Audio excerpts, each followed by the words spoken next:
A girl sends a message saying she's going to break up, and the protagonist starts crying. He's in disbelief, wondering if it was a joke. He thinks she's not serious because he had plans for their future relationship and was even thinking about marriage. However, he gets blocked and agonizes in his chair. A friend was going to call him to play, but ends up seeing the protagonist passed out. The friend tries to help, but he storms out, slamming the door. His friends are outraged because he cannot maintain a relationship. Chen Yuan is a famous dog licker. He just follows girls around, spending money on them, and gets nowhere. He is outraged that after 3 years, he got nowhere with Chutong. The scene shifts to them talking and a group of people watch them. The protagonist begs for forgiveness and gives her a Piglet plush toy, her favorite animal. People around them gossip that he had 4 jobs to support her. Chutong explains that everything is fine, but after some time thinking, she realized she wanted to get back with her ex. The protagonist knows her ex and calls him a jerk. He tells her to her face that her ex cheated on her and left her pregnant. Suddenly, a car appears and a guy calls her to get in. Chutong's ex does not like them talking and drives her off while she says that this way is better. At the convenience store, the protagonist is devastated. As a bootlicker, he thinks he will never have a relationship. But a system appears showing his information named Chen Yuan, with 230 Chinese coins in personal wealth and 1 strength point. However, it also shows another piece of information saying he has 90 billion Chinese coins to be a dog licker. He wonders what is happening. A girl approaches him, asking if something is wrong with him because he keeps staring at her chest. The protagonist looks at her and starts analyzing her stats. The system shows her name is Hulil. She is 21 years old, 165 centimeters tall, weighs 49 kilograms, and is almost an 8 in appearance. Her favorability towards the protagonist is -50. The system informs him that if a chosen woman reaches 95 favorability points, she can become his bootlicker. The protagonist is confused, wondering if he has to use the 90 billion given by the system on women. The system informs him that the 90 billion coins can be spent and that they have been credited to his card. It also states that they only work on women, and when he reaches 95 favorability points, he earns a tenth of the spent value back along with some other rewards. Now convinced, the protagonist invites Ixulil to eat, saying he will pay for everything. The system informs him that everything is set and he can spend on her. When he reaches 95 favorability points with a girl, he also gets 5 points as a reward, which can be used to enhance his abilities. The girl looks at him and asks if he is trying to show off his wealth. Chulil is unsure if he is trying to flirt with her and if he can succeed. The protagonist keeps staring at Chulil and remembers that she is very powerful since she made a guy spend more than 30,000 with just 3 words. He responds to her provocation, saying that if she does not test him, she will not find out. She then accepts and tells him to buy snacks for everyone in the class. Chulil looks down on him, thinking he dresses like a beggar and yet wants to flirt with her, so she will have to teach him a lesson. But the protagonist spends 50,000 without worry. A group of people who were speaking ill of him realize he is rich but does not dress like it. The protagonist tells her to relax, saying that amount is nothing to him. Not being a fool, he asks her to add him. Chulil is confused, wondering if he is a second-generation rich kid, implying he inherited everything and is a multimillionaire. She says she can add him, but he must go to a special place first. Let's see how I will deal with you, Chulil thinks, in front of a Gucci store. She says she is not a materialistic person, she just wants to be sure of his sincerity and actions. Given his clothing, the protagonist thinks he will be thrown out. But Chen Yuan tells Chulil is fine and she can buy whatever she wants. Entering the store, the protagonist sees his ex is accompanied. She and Junkai are talking about a bag she is trying on. Chutong notices the protagonist is not alone. Chulil asks the protagonist if that is his ex-girlfriend, saying it is not a good time for them to be there. He says there is no bad time, they arrived at the perfect moment. You still have that spring collection bag? Chulil asks. The store clerk responds they only have 1 unit left, but Chutong is trying it on.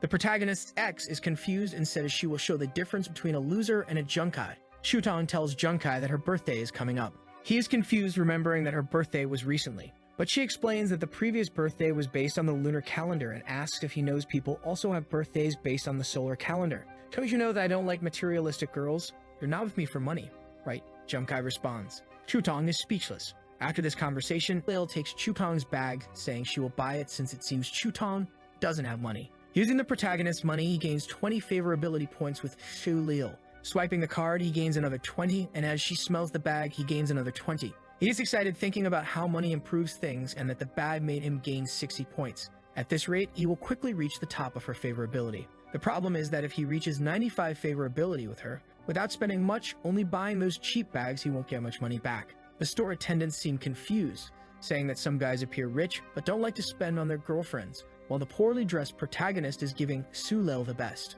Chutong is left humiliated on the floor while Sulil stands there, saying that a bag is like a boyfriend. It's good to hold on tightly. She looks at the protagonist thinking she can't lose him and gives him some compliments. Chutong, with tears in her eyes, bumps into him saying he has gone too far. Too far? Haha, Chutong, you still have a lot to suffer, the protagonist says. But with her aggressive move, the protagonist activated the system's second relationship. It begins to show her information. Name is Chutong, 21 years old, 163 centimeters tall, weighing 49 kilograms. She has a slightly higher rating than Xulil and has -10 favorability, with the same goal of 95 favorability. Are you relieved? Did I do a good job, didn't I? Where are we going now? Xulil says. The protagonist says the night is just starting and he has plenty of money, asking if she is satisfied with just one bag. And she starts grabbing everything she can, ending up full of bags. The protagonist gives the card. The store attendants say they will deliver to the address after the purchase is finalized. Ken Yuan keeps gaining favorability with Xulil, another 5 points. Swipes the card, another 5. Swipes the card, another 5. Xulil gets tired of buying clothes and doesn't even know where she will put all of it. Not enough space. Doesn't matter. I'll buy you a house, says the protagonist. But this made him lose some favorability. Xulil says they should take it easy since they have spent a lot. The protagonist understands he scared her, and that it's not normal for someone to buy a house for another person so quickly, even for a multimillionaire. Xulil, a junior at the Fine Arts College, 21 years old, 49 kilograms, and her favorite color is black. The protagonist says, implying he knows her well. He asks the store attendant if they have a card he can give to Xulil. She says they do. Then the protagonist asks to put 500,000 credits on the card for Xulil to spend whenever she wants. Chen Yuan gives the card as an apology for the misunderstanding. She blushes and feels happy. He whispers in her ear that if she can't resist, she should just give in to him. Oh, you bad boy, you're a bad boy, my god, Xulil says, and he gains another 30 favorability points. The store attendants go crazy over how attentive and caring he is with her. The protagonist says that having money makes it much easier to flirt with people. Xulil asks him if, even though he buys a lot for her, he doesn't buy clothes for himself. The protagonist says he doesn't have much money. Xulil, wanting to impress the protagonist, takes him to buy some clothes. She starts spending the 50,000 her father sent, paying for a haircut, some clothes, and sneakers. Xulil is impressed seeing the protagonist with a new haircut and sneakers, and he gains another 5 favorability points. Another 5, another 5. The protagonist asks if he did something wrong since he never spent money on himself before. She puts her hand on Chen Yuan's chin and says there's nothing wrong with him. She just thinks now they make a good couple. She thanks him, saying it was a very special day. Now Xulil has 68 favorability points. Back at the dormitory, his friends ask what he did all day and why he is all dressed up. Ken Yuan says he was on a date with Xulil. His friends give some advice, reminding him that not long ago he was suffering over his ex, and now he is with Xulil. They suggest he stay away from her or he will end up very poor. The protagonist thanks them for the advice. Then he receives a notification from Chutong saying that if he hates her, it's best they delete each other's numbers. Chen Yuan looks at the phone, thinking about how he will increase favorability with her since she wants him to delete her number, but he wants to earn money with her. Of course not, how could that be possible? You will always have a special place in my heart, the protagonist says, sending the message. She responds saying she is not with that guy because she wants to be, but because her mother is sick and needs 50,000 for medical procedures. Chutong is impressed, realizing she was only playing with him, and receives a notification of 50,000 that the protagonist sent. Chutong's friend asks who sent that money. She responds that it was her ex who sent it. Wait, Chen Yuan, didn't you dump him today? That loser is this rich. Chutong starts wondering if she made a mistake by leaving him. And even after he sent 50,000 to Chutong, he only gained 5 favorability points. She asks Chen Yuan several questions, such as what he meant by sending the money, where he got all that money, why Xulil was with him, why he didn't buy a bag for her, and if he might be a second-generation rich kid. The protagonist silences her after she sends 15 messages in a row and wonders if there's a more fun way to spend money on women. He finds a girl doing a live stream, but there are only a few minutes left until she closes. She gets frustrated and asks if anyone's going to send gifts or if she should end the live stream. The protagonist sees that he can send up to 1 million and thinks it's much better than buying bags. He starts a frenzy of sending multiple gifts. The girl thanks him for sending a rocket, but then 100 rockets appear on the girl's screen. The people in the live chat get angry, wondering who sent all the gifts. Ken Yuan realizes that someone with a lot of money gets a lot of attention and sends 900 more rockets, causing her phone to crash. At the company where the girl does her live streams, an employee informs the boss that something incredible happened. A guy spent 10 million on Xiaomi's live stream. The staff goes wild, unsure if the protagonist is laundering money through the site or if he is affiliated with the company. All the other girls doing live streams see the protagonist's nickname and are amazed that he spent 10 million on Xiaomi's live stream and try to send him messages in his DM. Ken Yuan just watches the messages come in. The girl who received the gifts wonders if it's all real, But then a guy with a sign comes over saying he needs to get the protagonist's contact information and will get a raise for it. The girl sends him a message thanking him for the gifts. She asks if he is still in the live chat since she is about to close. But Chen Yuan had gone to sleep after spending money all day. The next morning, his friends are looking at news online about a guy who spent 10 million on a girl's live stream. And the guys are discussing what they would do if they had that kind of money. The protagonist realizes he spent all that money and didn't create any kind of relationship with her. So he opens TikTok and sees a bunch of girls sending him messages. One girl says she is 28 years old and divorced, asking if he wants to meet her. She is frustrated since the protagonist doesn't respond to her messages, inviting him to her studio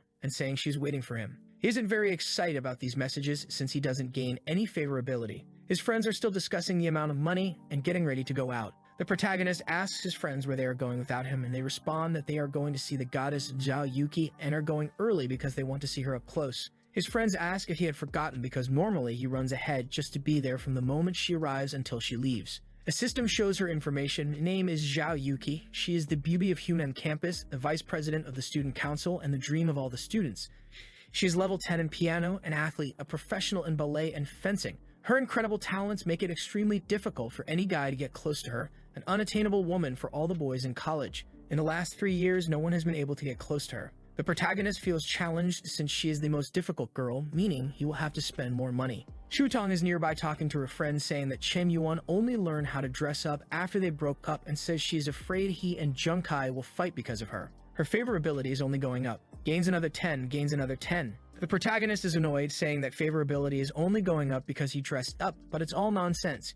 His real focus is Zhao Yuki. One of the guys nearby is talking about wanting to see how his boss will win over the goddess Zhao Yuki, and he says she will fall in love with him. He approaches her, asking for her contact information when another guy comes up asking what he is doing. He doesn't care about what that guy is saying and continues talking to her, insisting that she adds him, saying he wants to get to know her better and be friends with her. The angry guy demands to know if it is looking for trouble and what he plans to do with Yuki. Taken aback, claims it's a misunderstanding and that he just wanted to join the student union because she is the vice president and he wanted some advice. The angry guy scolds him, saying that's not a good enough excuse to hit on her, calling him a pervert. But the protagonist, undeterred, asks if she can add him on Snapchat. She looks puzzled, wondering why so much is happening. The protagonist remains confident that she will add him. The president says he is bold and courageous for putting himself out there for everyone to mock. The other guy admits the protagonist is even more handsome than the last one and asks if he wants to join the student union too. The protagonist replies no, he doesn't care about the student union. The guy is confused why he wants Yuki's snap. Ken Yuan says he just wants to pursue her. Students from another class watch, noting another guy trying to talk to her, but at least the protagonist is bold. Zhao Yuki decides to give him her contact information. Shubang's friend asks what's going on between them. I like beautiful women, why should I hide that? Sometimes the simplest approach is the most effective. What one doesn't like being pursued, says the protagonist. It shows that he has formed a bootlicker relationship with her, but with zero favorability. He is happy but confused since she gave her contact to someone with zero favorability. Outside the class, his friends say he nailed it by getting Yuki's contact since he used to seem like a bootlicker and now looks confident. One of the protagonist's friends jokes that if he gets close to the president, he will have to introduce them to her friends. The protagonist doubts he will manage to talk to her, saying they are exaggerating since she is the most beautiful girl on campus. A guy behind him yells, calling him a loser but admitting he has good sense, revealing himself as the one who tried to hit on her and got rejected. Ken Yuan says he is the most professional of all and that the protagonist has much to learn from him. The guy starts mocking him, saying he is proud for nothing since he only got her number and asks if Chen Yuan knows him. But the protagonist just laughs in his face. Then Su Lil appears, asking why Chen Yuan took so long and saying she's been waiting for him for a long time. Everyone is shocked that Su Lil, known for rejecting all kinds of guys, was waiting for this guy. The protagonist invites Su Lil to eat as an apology for making her wait. Su Lil asks if she looks pretty in the clothes he bought her. Meanwhile, Chutong, very angry, listens nearby. The protagonist replies that no girl looks pretty just because of clothes. The couple walks off, everyone watching them. The rejected guy says he doesn't understand, he was just one step behind the protagonist. But he stops complaining when he sees Chutong nearby, asking who that girl was. Shu Lil hands him a drawing she made of him, saying she stayed up all night drawing and if he throws it away, she will never forgive him. The protagonist says it's the first time since he was born that he's received a gift from a girl and she asks if he liked it. He stares at her and asks if all this is just a game to keep him. Shu Lil wonders if he liked the drawing as he doesn't seem very happy. He asks if she will give him better gifts in the future than just drawings. She gets angry and asks for the drawing back. He says he won't return it and will keep it as a family heirloom. The protagonist tells her he likes her more as a person than any gifts she could give. She is impressed by how good he is at flirting. another 5 favorability points. The protagonist thinks she wants him to become her pet, but he plans to use her to make more money. A guy interrupts asking if Sulil isn't going to do her nails, who the protagonist is, and he is rich. The protagonist thinks this guy is another of Sulil's bootlickers, noting that this happens often. Sulil says she doesn't know who he is and that he doesn't control her. The protagonist steps forward, introduces himself, and asks the guy's name and how long he has been following Sulil. The guy responds that his name is Yang Yu. He's from the arts department and has been following her for 6 months. The protagonist tells him that it's nonsense and shares his own story about being replaced by a girl he followed for 3 years, working 4 jobs, eating just bread every day, only to be replaced by a guy with a Mercedes-Benz. Yang Yu doesn't understand why he is sharing this story. The protagonist tries to motivate him, saying that people who turn their backs on you become motivation for personal development, and asks why a real man can't have a wife. He tells Yang Yu to go back to his dormitory and make her regret her decision. Yang Yu is so inspired that he starts crying. Even Sulil wonders what is happening and why Yang Yu is crying. She awkwardly says that he is just a friend. The protagonist says he doesn't care about her past and points out that she doesn't respect him or herself. He tears up the drawing and tells her she can use the card he gave her, but he doesn't want to see her until she sorts out her relationships. The protagonist wants to see how she will handle this situation, as it's the first time this has happened. Sulil regrets her actions, realizing the protagonist is the first person who truly liked her. And another 5 favorability points. Ken Yuan reflects on how he has matured, resolved things with Sulil, and now it's time to move on. He goes to talk to Zhao Yuki and sees that she is live streaming. She seems the most innocent so far, not having done anything horrible to be hated for. She is doing her live, introducing herself as Kiki, training piano, doing live streams for 2 days, and asking people to take care of her. The protagonist thinks she is cute and wonders if the president is the type of girl who is cold outside but warm inside. Arrogantly, he notices that she has few views and wonders if that's all she gets. At this moment, Xiaomi sends a message asking where he is. He asks who she is. She thinks he has forgotten about her and says he sent many gifts in her live stream and now doesn't remember her. He says he was just joking and asks if she is free to meet up. She says she can't if she has a busy schedule. He just ignores her. She asks him not to be angry, promising a special live stream. The protagonist, annoyed, complains that she still wants him to send gifts. He doesn't have a bootlicker system with her and has already spent over 10 million. Tired of the situation, he decides to give that money to Zhao. A duel appears on the live stream, a one-on-one between streamers. One will compete against the other, and whoever receives more donations wins. They have to compete to get money. The protagonist is happy about the duel involving the president and asks who her opponent is. The crazy girl laughs at the situation, confident she will win against a novice. The protagonist says he doesn't know who will win, and the duel begins. Hiromi has 10,000 points while Yuki is poor with 206. She is giving her best, using all her talent, charisma, genius, and wit, creating a masterpiece. Xiaomi taunts Zhao, saying it's better for her to give up since she has the support of a very rich guy, Chen Yuan. The chat goes wild over this duel. It seems I use all my skills to make money, and surely boss Smokey will be impressed and donate to me, Xiaomi thinks. But then a rocket appears on the screen and she thinks Yuan has arrived. She prepares to thank the protagonist, but then she sees that all the rockets went to Yuki's live stream. Yuki's points jump to 152,000. A notification pops up saying Lonely Smoke donated 1,000 rockets to Kiki. The president is in shock and Xiaomi is outraged that the rockets weren't for her. A guy with a sign appears, demanding an explanation for why she didn't receive the rockets. Shaking, Xiaomi apologizes to the audience, saying she has to do something and ends the live. The protagonist comments that she can't handle it when he sends gifts to others and wanted to see her reaction. He hopes the president won't disappoint considering the significant amount he spent. The people at the company go crazy thinking the ghost has done it again, imagining that the protagonist must be the son of some prince to pull off such a stunt. My god, the smoke donated another 10 million to a girl who plays the piano. Does he like music? Xiaolei, get my triangle now, says a streamer. Kiki and her friend talk with her friend, suggesting that the president might become an internet celebrity, impressed by the idea. Yuki responds that pleasing men online doesn't seem like a long-term solution. She emphasizes that the most important thing for a woman is to have a financially and personally independent career. Kiki's friend asks if she knows the guy, but she has no idea who it was. Kiki tells her friend she wants to send a thank you message for the gifts. Her friend is indignant, reminding her that she said she didn't want to get involved with anyone. Then she exclaims, saying maybe she knows the guy, thinking he must be the son of someone very wealthy. She speculates that he must be extremely talented and raised in an extremely rich family, but prefers to live an ordinary life, thus finding a common girl and deciding to like her as a common man. She explains to her friend, saying it must be that. Her friend dismisses it, saying she's been watching too many dramas. Kiki imagines how difficult his life must be, pretending to be an ordinary guy. Her friend tells her to go to sleep, saying it's late, but Kiki really wants to thank Chen. The protagonist looks at his phone and sees a message from a girl asking if he's free to eat and he says he wants to eat his favorite dish, crayfish. She agrees and says she'll meet him at the school gate in the afternoon. She didn't ask where I got the money for the gifts, just invited me to dinner. I want to see what she's up to, he thinks, staring at his phone. The next morning, the protagonist arrives at school on his scooter. A guy standing by a Mercedes asks if he's waiting for someone. The protagonist asks if he is waiting for someone too. The guy says he's waiting for his girlfriend. Then the pianist arrives, and the guy tells the protagonist not to look too much, because to win over someone like her, you need to work hard and have a lot of money, or he will take all the beautiful girls. Kiki sees the protagonist and imagines him as a hero on a motorcycle. She runs towards him. The guy thinks, "Ha, you think you can get into my car?" But then she goes to the protagonist's scooter, and the guy is stunned. He wonders what's the point of having so much money. They ride off on the scooter, and she imagines herself as his fiancé. They arrive at the restaurant.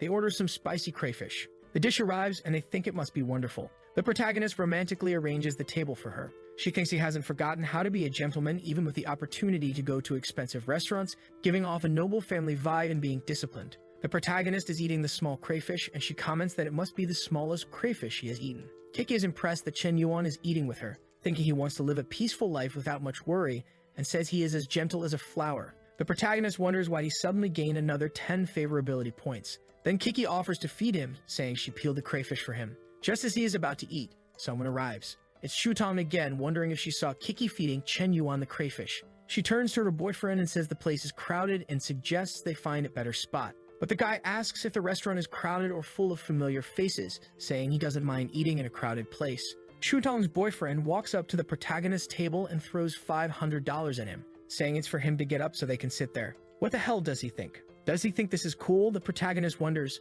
The guy throws more money, telling him to leave quickly and asking if he wants more. Kiki, holding her bag in anger, looks furious. The protagonist sees Kiki is upset, thinking it's because of the guy. She is stressed, wondering where this guy came from to ruin their perfect date. The guy pulls out more Monopoly money, saying he has much more to make him leave. A staff member offers to take the money and find them a table. This only angers Chudong's boyfriend more, saying he wants to eat at that table. Then someone hits him with a handbag. A previously unknown woman pretends it was an accident. Angry, Chen is confused about what's happening. The blonde guy seems to know the woman and calls her by name, Chakim. He asks what she's doing there. She angrily says that if she wasn't there, she wouldn't have caught him cheating, already cursing him. The guy says she's misunderstanding and that he can't cheat on her since she's everything to him. Ken's admirers are just watching. Pulls the blonde's hair, blaming her for using her body to seduce him. The girl cries, saying he invited her and lied about being single. The guy says she's making up stories and slaps her face.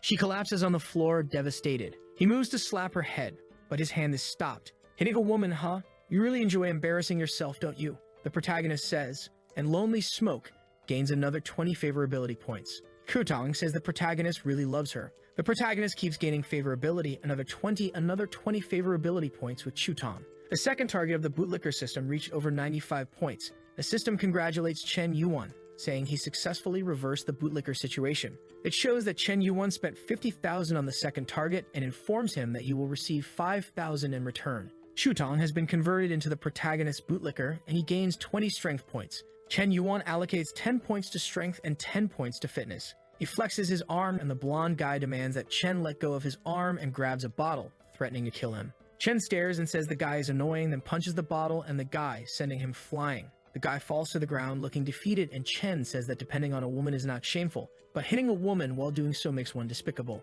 The blonde is biting his lips, clutching a balloon popper. The girl at Chen Yuan is nervous, urging him to end it quickly.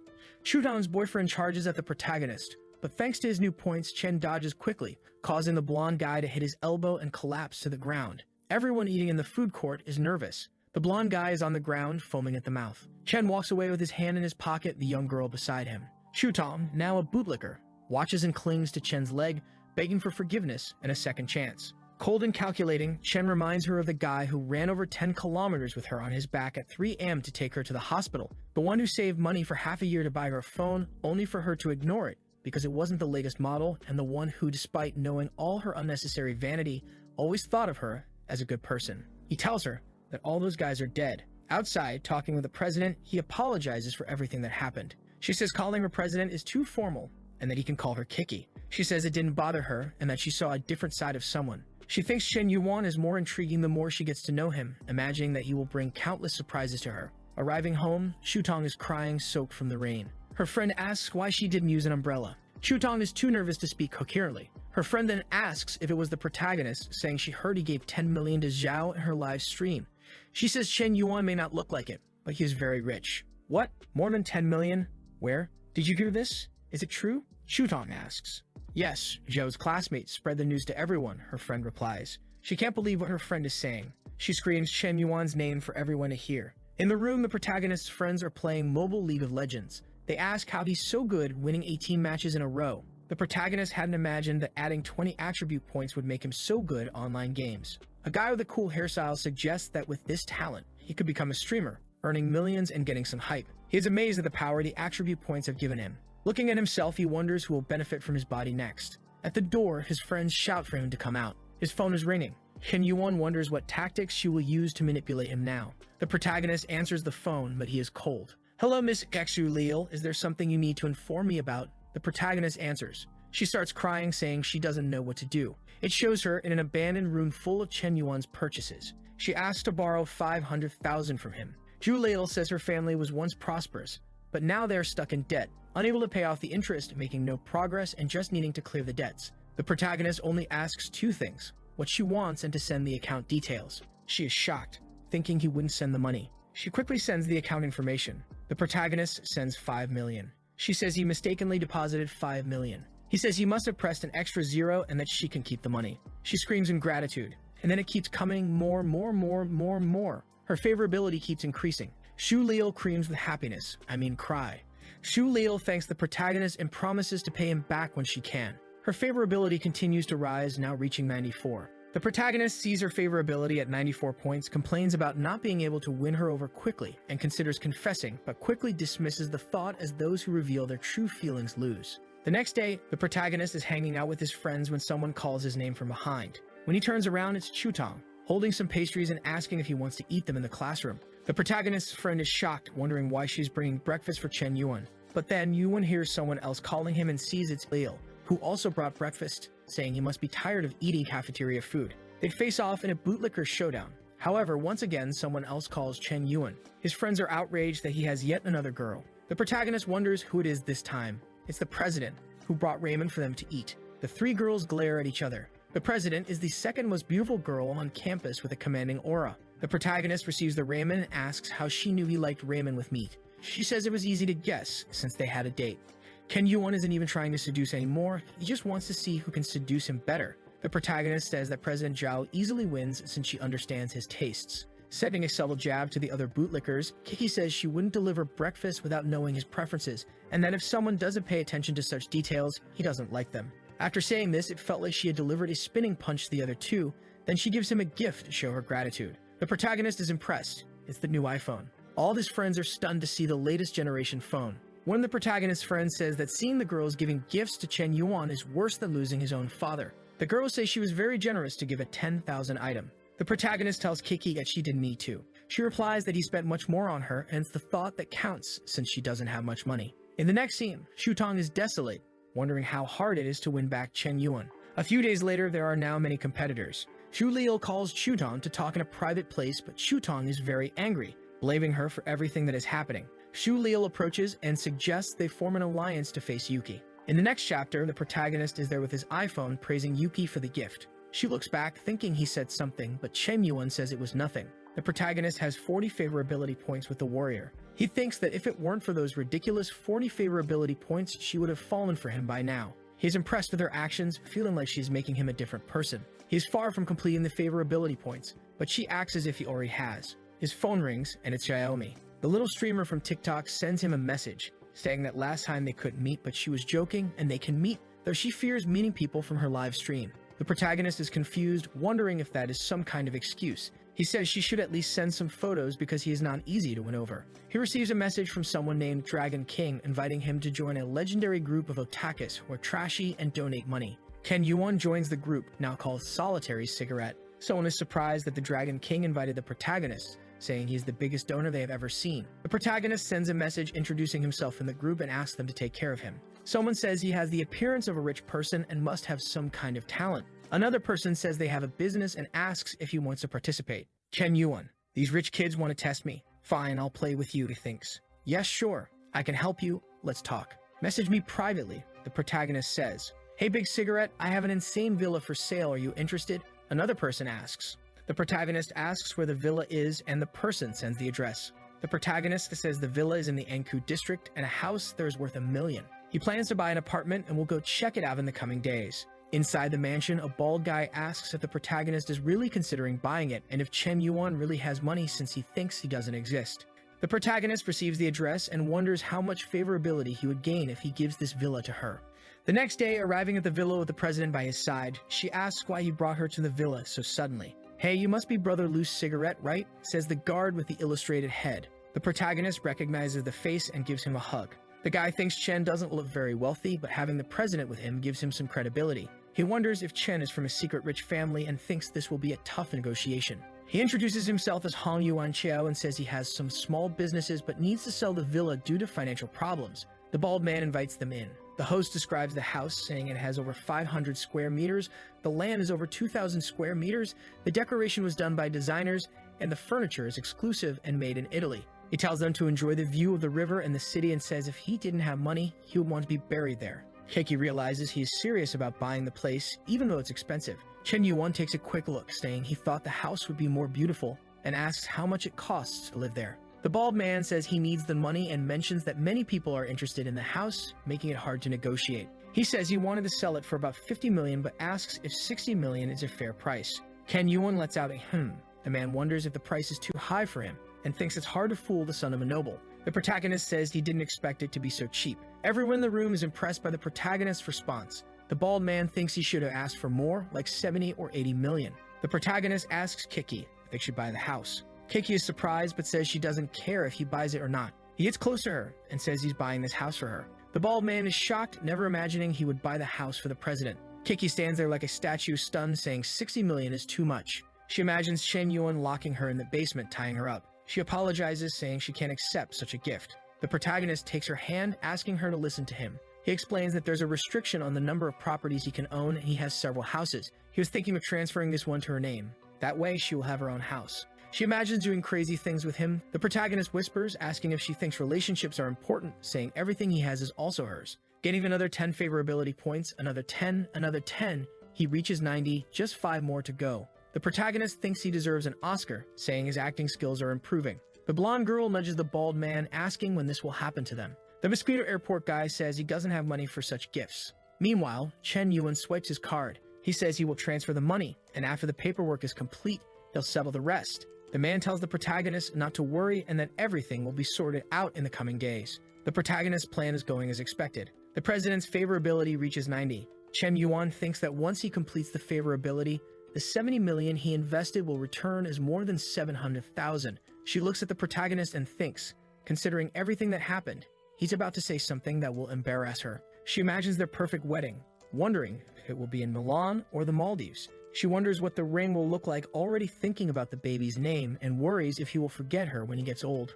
But before imagining more, they arrive at their destination. She steps out of the car and asks if Chen Yuan isn't coming out. He says no. A friend invited him to play a game of LOL and waves goodbye. She waves back sadly. She feels indignant, expecting more than just a goodbye. Chen Yuan arrives at the internet cafe greeting his friends. They complain he took too long, saying they started a match without him. His friends hurry him to register and play with them as they are losing. The protagonist notices Xu Liu is there and is impressed. She explains that her father owns several internet cafes and this one was recently opened. She is there to attract more customers. She thanks him, saying her family's debts are finally paid off. Xu Liu tells him to stay where he is because she will get him a drink and a card with unlimited credit to play at the internet cafe. Chen Yuan says it's unnecessary, but something explodes behind him. 2 guys appear, one looks like a movie character.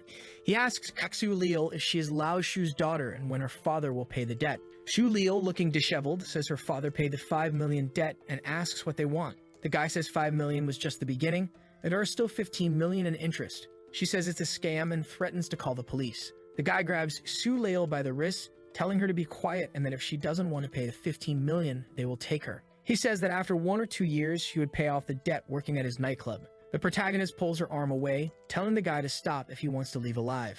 Xu Liu goes crazy. The thug says the protagonist doesn't know what he's getting into and orders his men to kill him. Then chaos ensues with some guys wielding cake cutters and others using their bare hands. The protagonist lands a sneaker kick on the thug's chin. His friends are impressed, saying it looks like a cyclone kick. The scene changes to the thugs running away to avoid getting beaten. The casino representative says if they see them on the street, there will be no more talking. With 95 favorability, Chazulil throws herself into the protagonist's arms. The system congratulates him for getting another person to 95 favorability points and informs him that he spent 5.3 million, so he will earn 530,000. A notification appears. Su Leil has successfully been transformed into your loyal bootlicker. Ken Yuan is hugging her, but Chuton is watching in the background. However, he is only concerned about where to allocate the attribute points he received. The chest-only trainer arrives, stressed, calling Su Leil a traitor for wanting to form an alliance and now hugging the protagonist. The protagonist watches but grows tired just watching and asks the system to allocate all points to strength and agility.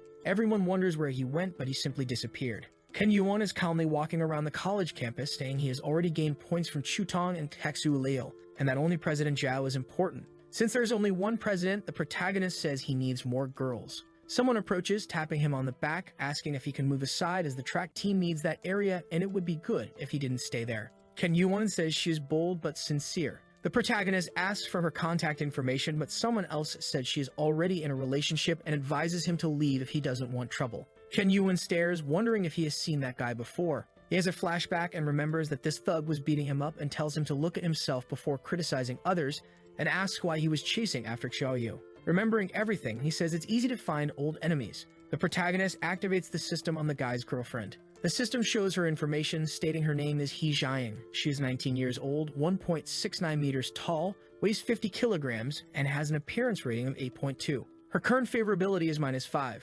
Considering the difficulty, the system will grant more attribute enhancement points. Ken Yuan celebrates, saying he can get 22 points. The jealous guy is in line for the race. People wonder who that guy is in the last lane, saying they have never seen him run. The race starts and the guy runs, saying it's too easy, and he must be racing ants. But he doesn't realize the protagonist is passing him at flash speed, leaving only smoke. Ken Yuan asks Liang to watch as the protagonist will win in the sport he trained for his whole life. The guy, almost exploding with rage, asks if Chen Yuan is underestimating him. He doesn't realize, but the protagonist glaps him entirely, wondering how this is possible. The protagonist mocks the guy, saying he trained for a decade only to lose to a week's worth of favorability points. The crowd goes wild, everyone impressed that in 15 seconds, he's on his 5th lap. Chen Yuan arrives happily at the finish line. The most loyal girl in all of China is impressed that Liang lost. The announcer says something incredible is happening before their eyes, a new champion who will break any existing records. A muscular professor approaches the protagonist, saying Chen Yuan has extraordinary abilities and asks if he wants to join the track team,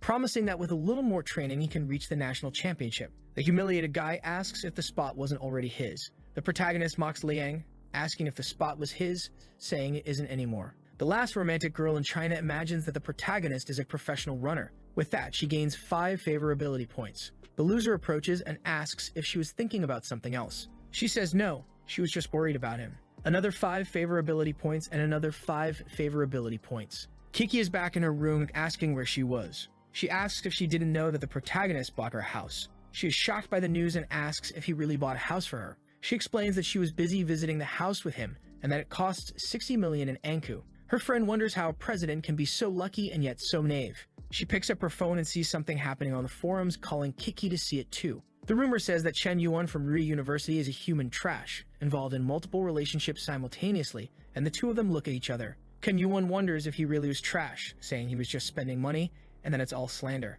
3 cheese puff eaters are celebrating that they are going to ruin the protagonist's reputation. A guy appears behind them, asking what they were doing. The 3 are startled and say that the protagonist has been too arrogant, and they are trying to teach him a lesson.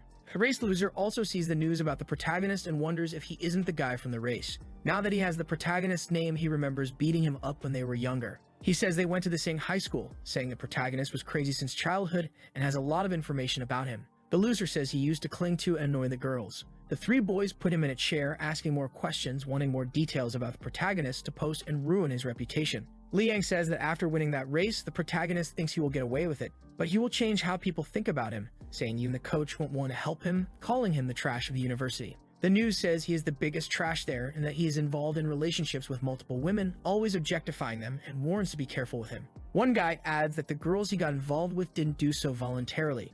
They say he bothered the girls so much that even their grade averages dropped. Everyone seeing this says they never imagined that about him. The girls are in shock. In the president's office, he takes the guy's phone and says the protagonist can't stay at the university, but he will personally investigate Chen Yuan and have him expelled. In the next chapter, someone says that Chen Yuan is a very special person, imagining that the protagonist can't see a girl suffering without wanting to spend all of his money to help. Kicking the Joker, "Hate you trash, I hate men who hit women." Whenever night falls, he transforms into a black knight. With strong punches, he ends all evil. A mysterious and powerful man protecting the city of desire and sin, and the one who said this was none other than President Kiki. She says that to her, the protagonist is a hero. The guys ask if calling him a hero isn't an exaggeration and ask where she got that from. Kitty says it's her intuition. The guys wonder if they can trust her testimony. The guy helping the president says she is the vice president of the student council, a bit quirky, but trustworthy. The president frowns, saying he doesn't want to know and asks them to question other people. The president says no one better than him can be in that place. Now they go to talk to Chutong. "Hello girl, we have some questions about a classmate of yours. His name is Chen Yuan, please come with us," said the interviewer. Chutong says he is too good, but she wasn't enough for him. She also says she was a complete idiot and greedy, acknowledging that she wronged the protagonist and wants him to accept her back, and then she starts crying. A policeman gives her a tissue to wipe her tears. The policeman asks Chutong if, even after the protagonist rejected her, he still continues to be a good person. The president, observing her desperation, says she deserves everything happening to her, saying she isn't worthy of his love and he did nothing wrong. The stressed president leaves the room angrily, lights a cigarette to ease his jealousy, wondering if he did something wrong. He sees that the protagonist is innocent and people just want to ruin his reputation. Looking down, he sees two people arriving, wondering who they are holding the banner. It's Su Leal and her father. The president introduces himself and asks why they are there. "I am Su Leal from the arts department, and I wanted to make a banner for Chen Yuan." Her father explains that the protagonist protected his daughter a few days ago and helped his family a lot. The president is even more impressed and jealous of the protagonist. With that, he says goodbye. He says he probably blamed the wrong person and wants to look at the post again, seeing that a girl commented saying if he is trash, she is throwing herself into the dumpster. The girls are all sharing and the protagonist is running. Various girls praise him, saying that when they saw him, their hearts beat faster. The president is impressed because only women are defending him. He thinks people are doing this to him because he stands out so much. The president says he understands Chen Yuan and that he will bring justice and not tolerate any complaints or offenses against him. The president gathers all the students to talk about the rumors regarding Chen Yuan on the school forum. He says he conducted a thorough investigation and admits that the protagonist is honest and that all the rumors about him are mere slander. He is there to clear Chen Yuan's name. The president gives a notice that the protagonist is willing to help everyone, mentioning that Chen Yuan has protected many people and doesn't like to take credit, hence keeping it a secret. He heaps praises on Chen Yuan and, almost crying, presents him with an award for people who positively contribute to society, advising all students to learn from their classmate. The protagonist wonders what is happening, saying he doesn't understand anything and why he is receiving this certificate if it was for protecting someone. Liang wonders what is going on, cursing the president since the protagonist's reputation was supposed to be destroyed,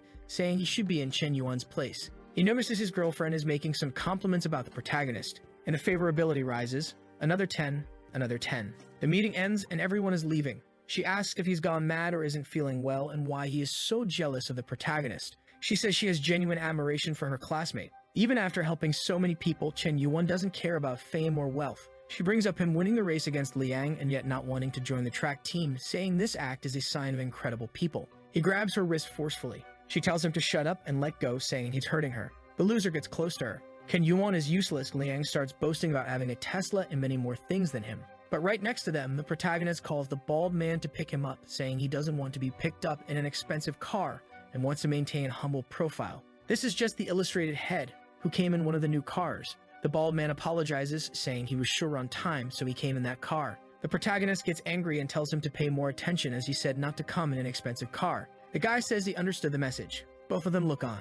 And with that, the protagonist leaves. Liang's girlfriend says she's tired of the situation and wants to break up. He says that's impossible, but he ends up desolate on the ground. Chen Yuan transfers some money to the bald man. The guy thanks him. The protagonist says that while everything is being resolved, he will return to school. The bald man offers a ride, but Chen Yuan says it's unnecessary as the car draws too much attention. The guy says okay and just asks the protagonist to be careful. Walking through the city, the protagonist says that the priority is President Zhao, needing just a little more to complete the system and get the 25 attribute points. He says he has to buy something for her and wonders if the chubby guy has anything to sell again. Looking at the group chat, everyone comments that even with a bit of conversation, the protagonist bought the house. One guy says Chen Yuan has a lot of money available. The protagonist tells them to relax, saying he bought it just to help a friend. The guys are shocked when the protagonist shows up. Everyone in the group adores him.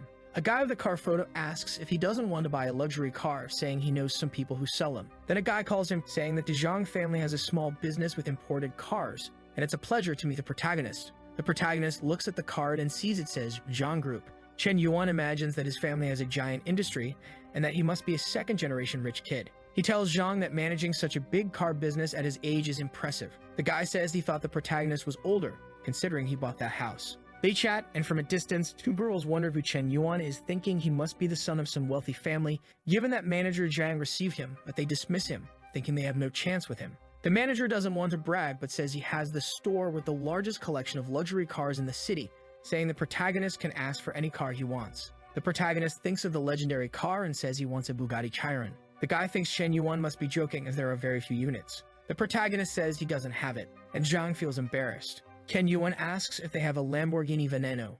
Zhang responds that they do not. The protagonist asks if they have a Pagani Huayra. Zhang replies that they don't have that either. The salesperson is sweating profusely, saying that Chen Yuan is rooming the place. The manager explains that the vehicles they have for sale range from 2 to 8 million, and the cars the protagonist wants are a bit out of that range. The protagonist is disappointed, saying he expected more from Zhang, who claimed to have luxury cars. Zhang thinks the protagonist must be joking since he bought a house at that price, but it seems he wants a car of similar value. The manager says they don't have the cars he wants, but they do have a Ferrari LaFerrari that he should take a look at. He mentions it is one of Ferrari's rarest cars, with a V12 engine producing 800 horsepower, dual transmission, and it goes from 0 to 100 kilometers in under 3 seconds, costing only 22 million. He asks for the protagonist's opinion on the car. Chen Yuan says that Ferraris aren't considered very expensive but not cheap either, and that it might be the perfect gift for President Zhao. The protagonist says if the price is above 20 million, the deal is done. Chen Yuan commends Zhang for his effort and says he wants to swipe the card right away. He asks if the car can be delivered to Riverside Villa, Community Number 1. The guy, sweating nervously, says he can arrange that. Chen Yuan receives a call from Liu Wenji, shouting in his ear. In the next chapter, one of the protagonist's friends says that on his birthday, his girlfriend Jiojia said she was getting her nails done with a friend, but he grew suspicious since she had been out for a long time. It started to rain and he knew she hadn't taken an umbrella, so in a chivalrous act he went to give her one. But what he saw at that moment would break anyone's heart. He saw her cheating on him in the rain. He tells the protagonist that his heart won't stop hurting since they had a 3-year relationship and he was already planning the wedding to meet her parents. Chen Yuan says it's okay, and that he has drunk 8 bottles, so it's better to take a break. But the heartbroken guy wants to know how to win her back. The protagonist says he needs to keep his head on straight, that the mistake was hers, not his, and loudly tells him he's becoming a bootlicker. The sad guy collapses to the floor, asking the protagonist if it isn't hard to accept, and that he can't accept that she betrayed him. The protagonist, now angry, says he needs to learn a lesson and grabs his phone. His friend asks who he's calling and what his plan is. Chen Yuan tells him to relax and trust him, that from now on he will handle everything, and he will make sure his ex-girlfriend kneels before him and begs for forgiveness. The protagonist calls the dealership guy, who answers promptly. Chen Yuan says he wants to borrow some cars, but nothing too expensive, just those worth over 20 million, and says he needs some trusted friends to drive them tomorrow. The dealership guy says no problem and that he will arrange everything for tomorrow. The protagonist's friend is still confused. Chen Yuan calls Xu Liu. His friend observes that with just one call he brought a beautiful girl and asks where the Chen Yuan who used to lick girls' boots is gone and why it now seems like she is licking his boots. "Hey Xu Liu, this is my brother Wenji," said the protagonist, introducing his friend.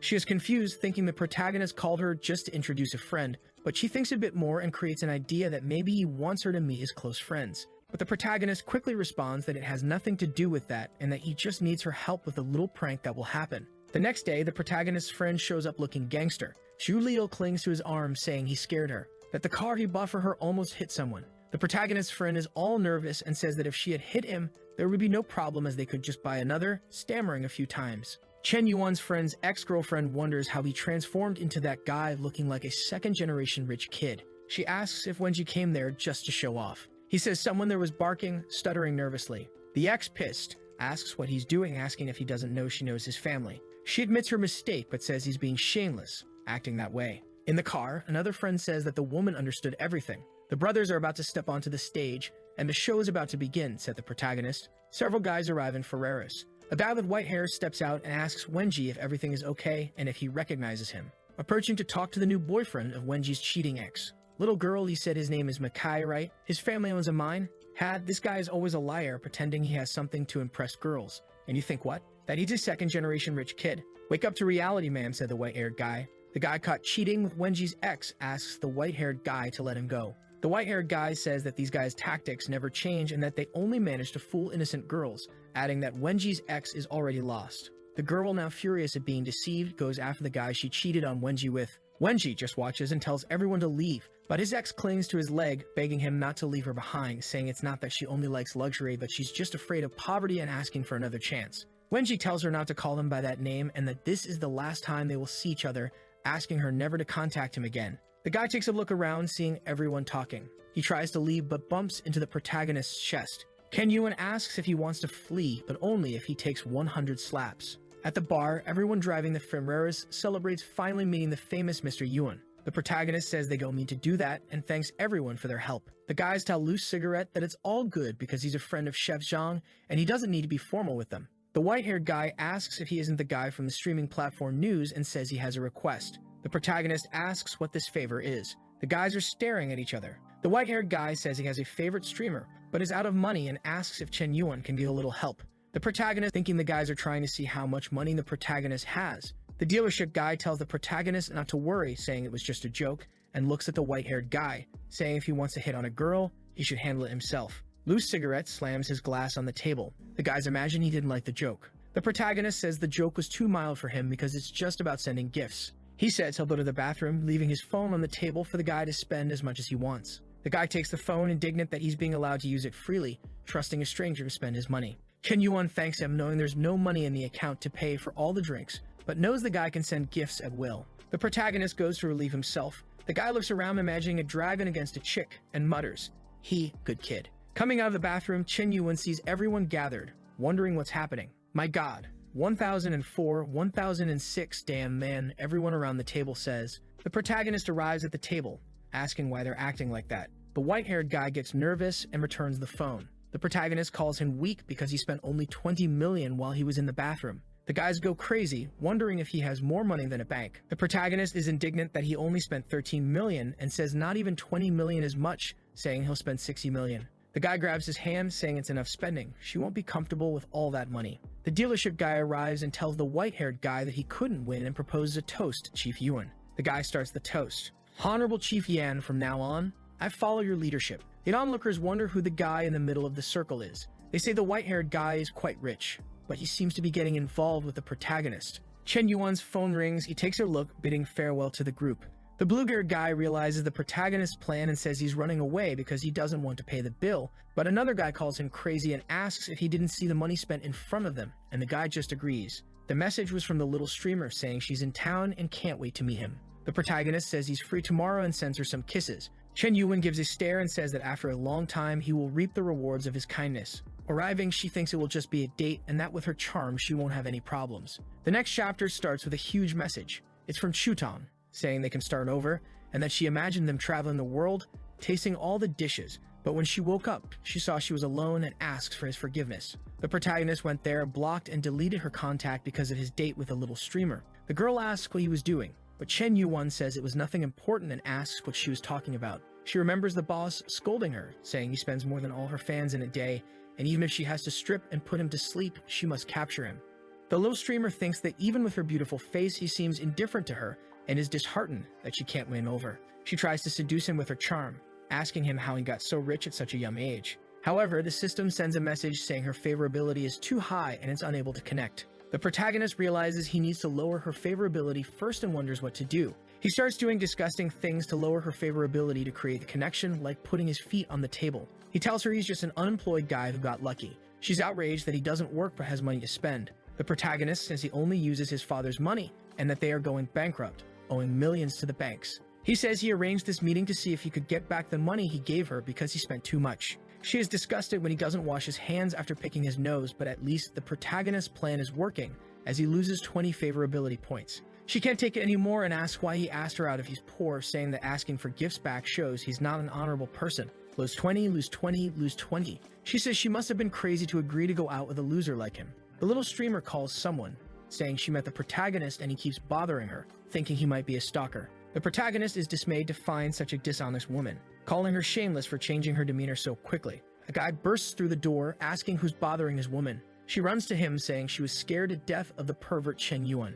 The guy ignores her and approaches. "Brother Yuan, you're here too," said the Shopee protagonist. The guy is impressed to meet Chen Yuan, saying it's an honor to know him. She is confused, not understanding why Mr. Yuan is being so polite to him. The guy is one of the richest second-generation heirs, owning several industries in the area. He slams the table, calling her stupid, saying she's bothering one of the most important men, calling him poor. She wonders why he's doing this, thinking the protagonist was testing her sincerity and realizing she messed up big time. The little streamer knows she needs to win him back and starts apologizing, begging for his forgiveness. With that, the system connects with her. The protagonist takes a look and says it's fine, that she's just a young, inexperienced girl. She says she understands and that he truly is her favorite. Plus 10, plus 10, plus 10, plus 10 favorability points. Ken Yuan wonders if this is how people make a living by seducing others, thinking that as long as they can get money, favorability will rise. He says he won't let her go that easily. The guy from the date slams the table, saying he spent a lot of money on her to boost her fame, and she treats one of his best friends like that.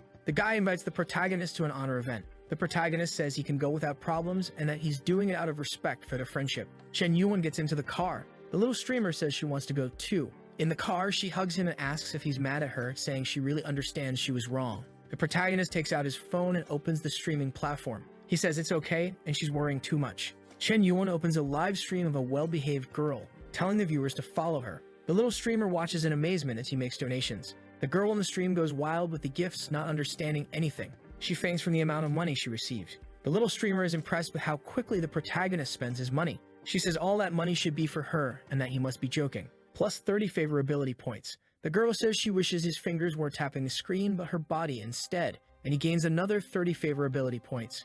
He watches, saying she's crazy for enjoying watching him humiliate her by giving money to others. Arriving at the location, the guy welcomes the protagonist, saying it's the most reputable private restaurant in the city, only accessible with a special membership invitation, and it has 3 important features. The protagonist is confused about the 3 important features, guessing impressive food, a unique setting, but can't figure out the last one. The guy is impressed he guessed 2 and says he wouldn't be able to guess the 3rd. Ken Yuan sees the president playing her instrument, and the guy says that's the 3rd point, the chef's daughter, Zhao Yuki. She stands up, and they exchange confused glances. She sees the little streamer clinging to the protagonist's arm, and he loses 5 favorability points as she breaks her instrument, sad and tearful. The protagonist sees her run away, complaining that he was so close to a counterattack and wondering if he can take advantage of the situation and fix everything at once. He throws her against the wall, and she says he's a big idiot for playing with her feelings. Chen Yuan says he can't lose this chance, that if he lets her go, he doesn't know how he'll fix it later. And then he takes a risk, asking if she has seen a particular movie. She asks what he's talking about, saying she's tired of him, and now he's asking about movies. But Chen Yuan lights a cigarette and says he's the son of a tycoon, asking if she knows he has an extraordinary background and must be wondering why he lives such a mundane life. He says that in his family there's a secret rule. When someone turns 18, they must spend 10 billion in a month to receive a fortune of 50 billion. The protagonist explains that his focus is to spend this money, saying he's invested in various projects, activities, donations, and environmental protections, and mentions that this girl was a streamer he donated to because he needed to spend the money. He says this situation was just a small misunderstanding, and that everything he told her is a secret that only she knows, asking her to understand. Ken Yuan says this is a secret he's been carrying for a long time and bids her farewell. Kiki says she's causing more and more trouble for him, and it's so hard to see how he will inherit this fortune. She sees Chen Yuan and hugs him. She says she's not ready to say goodbye to him, and that it was a mistake for her to think that way about him. Hugging him, she thinks he really cares about her because he revealed a family secret. With that, she gains 20 favorability points. On the way back, she apologizes for getting stressed out, saying it wasn't intentional, and that Chen Yuan is her friend too, and that she'll pay his bill. The guy is impressed that in less than 5 minutes, he managed to make up with the president. However, the little streamer is not happy at all, very angry, saying Kiki thinks she's all that, but she's the one who will win Chen Yuan. At the table, she asks what his relationship with the president is. But then the president says the protagonist hasn't revealed his real name yet and that it's good for her to call him brother from now on since he's probably younger than her. The guy says the president is dominating the interaction. Just staring at her, the little streamer holds herself back. Ken Yuan tells the 2 of them to stop and to eat quickly because he's hungry. The 2 of them glare at each other. The guy says Yuan doesn't care about anything and that he's very mysterious. One's a famous streamer from the Shark platform, a wealth reaper, and the other is a renowned talented woman with aspirations higher than the skies. He says the protagonist has the best of both worlds to choose from for his future. He says Chen Yuan has surpassed the art of seducing women and can be called a succubus for girls. At first he was impressed by his wealth, but now he will follow him as a spiritual idol until he kicks the bucket. At home, Chen Yuan says that restaurant was too expensive and thanks Kiki for paying as an apology. He says he'll check how the strategy is going and that Shutong and Kaksu Lil are still his bootlickers and sees that the president's favorability is at 91 and the little streamers at 92. The protagonist sees the high points and wonders if it's good to make an aggressive move. He notices someone behind the president and asks if it's Liang's girlfriend, seeing she has 76 favorability points. He remembers it was 25 when he raced and wonders if his charm has increased these days. Guys rush by saying there's a guy confessing to a girl, a guy wanting to love and be loved. The protagonist says it's getting rare to find genuine love these days. Downstairs, a crowd is watching with a heart made of candles, the cuckold playing guitar and declaring his love, saying he still loves her, that he was always wrong, didn't want to be ignorant to her, and promises never to be violent again. He asks her to think about the past and give him a chance. The most faithful girl in China is staring at him half confused. The protagonist arrives asking what's going on, but the cruelest woman strikes again. She slaps the bouquet of roses and runs away. Liang keeps saying she doesn't need to run since her true love is right there. She arrives and asks if his name is Chen Yuan, saying she finally found him and begs him to add her. The guys go crazy, wondering why she's going to another guy. Liang says she disappointed him. The protagonist talks to him about his frustrated expression and asks if the situation was incomprehensible. Liang asks if he doesn't want to close the coffin lid right away. Chen Yuan says he's always been envious of his good looks and athletic talent, that he always won the hearts of girls, but now that he's lost, he's panicking. He says the mind consumed by the desire for victory made him ignore his girlfriend's feelings. He's the one who pushed her away bit by bit, and now he's on the ground playing the victim. The guy admits he's right and that it's his fault. Several girls are watching, wondering what's going on. They say if he was aggressive, he doesn't deserve dignity, and if he treated her badly, there's nothing to resolve. The girl stares at the protagonist, saying he understands her. With that, her favorability reaches 91. Even though Chen Yuan did nothing, he didn't give money, just looked at the girl a few times, and she already loved him. The president's friend says she needs to find a way to talk to Kiki to warn her that she's not the only one talking to the protagonist. She opens the door desperately, asking if she has any problems and saying that Chen Yuan is cheating on her and that she should stop everything because of it. She leaves a like in the video to help Mamoru make more juicy content for his viewers, activate the cheeky little bell, and I'm out. Do you remember that the last chapter ended when the protagonist humiliated the submissive cuckold? And Jiang was still thinking that our guru understood her very well, 21 favorability points. However, Kiki's friend was there and ran to tell her everything. She arrived at Kiki's room screaming while Kiki was doing her skincare routine, saying she was being cheated on. But Kiki said that was impossible because Chen Yuan was a prince who would never betray her. Her friend was about to say he was downstairs talking about feelings with another girl, but Kiki interrupted her, saying it didn't matter if others confessed to him. However, Xiaofei pointed to the phone and asked what she thought about him spending money on another woman. Once again, Kiki said it was okay. He had already informed her about it, and he had plenty of money. She patted her friend's head, saying that the most important thing in a relationship is trust, and he was telling her everything. The poor friend was devastated, thinking that her once smart friend was now completely deluded. Meanwhile, Chen Yuan was dying of sleepiness. His friend was angry, asking who gets sleepy in the middle of a mystery game. In front of him were two girls with hearts on their faces, saying he could go back to sleep and that he looked so handsome unconscious, which was a bit dangerous, my friend. His friend told him to understand that it was just because he was handsome that they were there, so he needed to help him get something too. But our protagonist wants to know why she is there too. Obviously, the famous Chu Tong, who is eager to get back at the protagonist. His friend said he was worried about her because he heard she was going to the hospital a lot, and Chen Yuan wondered if he had really gone that far. Remembering the first time he got the legendary rejection, he thinks she might really want to apologize. But it was her fault for acting that way. But is he being too heartless? He is in a dilemma. The girls want to know if he is the famous loose cigarette from the internet, especially since he uses the same name on WhatsApp. He was starting to talk when Chu Tong's ears perked up to listen. Suddenly, a voice in the room said that if he really were that guy, he would let them use his head as a bowling ball. It was a guy in a blue suit who told him to stop comparing himself to that rich guy. Chen Yuan seemed to recognize this guy. The same guy went up to Chu Tong and introduced himself as Lai Yun Tao and asked for her contact. She was a bit embarrassed and shy, clearly. The girl was no good. Chen Yuan remembered that this guy always made his life miserable in high school using his family's connections.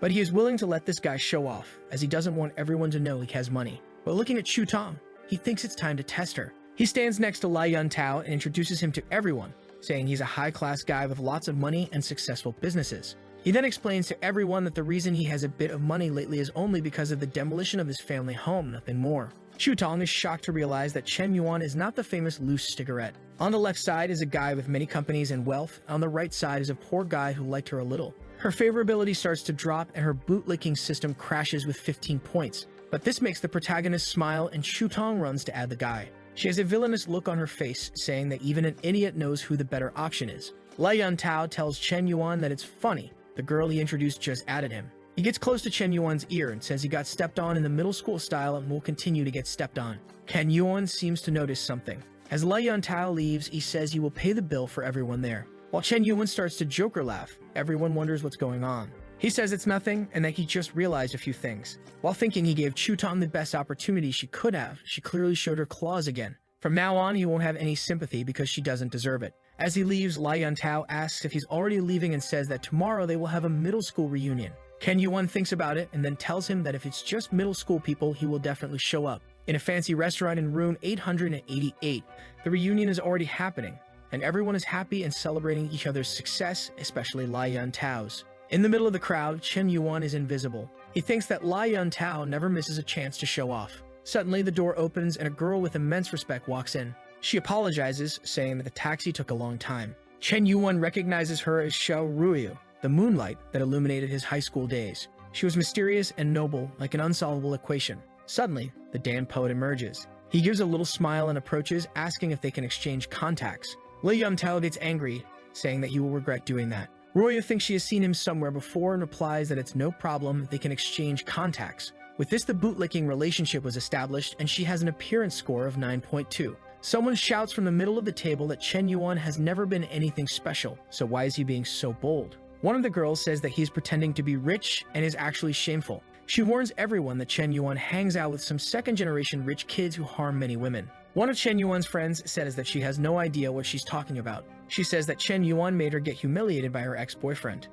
I think it was that guy who delivered the car and made her suffer. Crying, she says she is sure that Chen Yuan only asked for Ruyu's number to sell it to his friends. Ruyu looks on and starts losing favorability because of this. Yun Tao takes the opportunity to ask Chen Yuan if he is so poor that he needs to lean on others, and if he wants, he has a job for him. Chen Yuan, seeing the two insulting him at the same time, thinks that they are plotting together. But if they are showing their faces, he will have to step on them. He sends a message to Hao Qian, telling him to come to this restaurant with a Ferrari. A while later, everyone is going downstairs to leave. Yun Tao is confident that Chen Yuan and his friend will never show up here again. He asks Ruyu if she wants him to take her home, but she declines. An attendant approaches Yun Tao, asking him to move his car, and gets angry. How come he has to move it from the restaurant parking lot? The guy tries to explain that after 9 p.m., the restaurant is reserved for VIPs only. Yun Tao wonders who this so-called VIP is. Sitting in his car, he is impressed. In front of him is a Ferrari he has only seen in exhibits, costing over 20 million.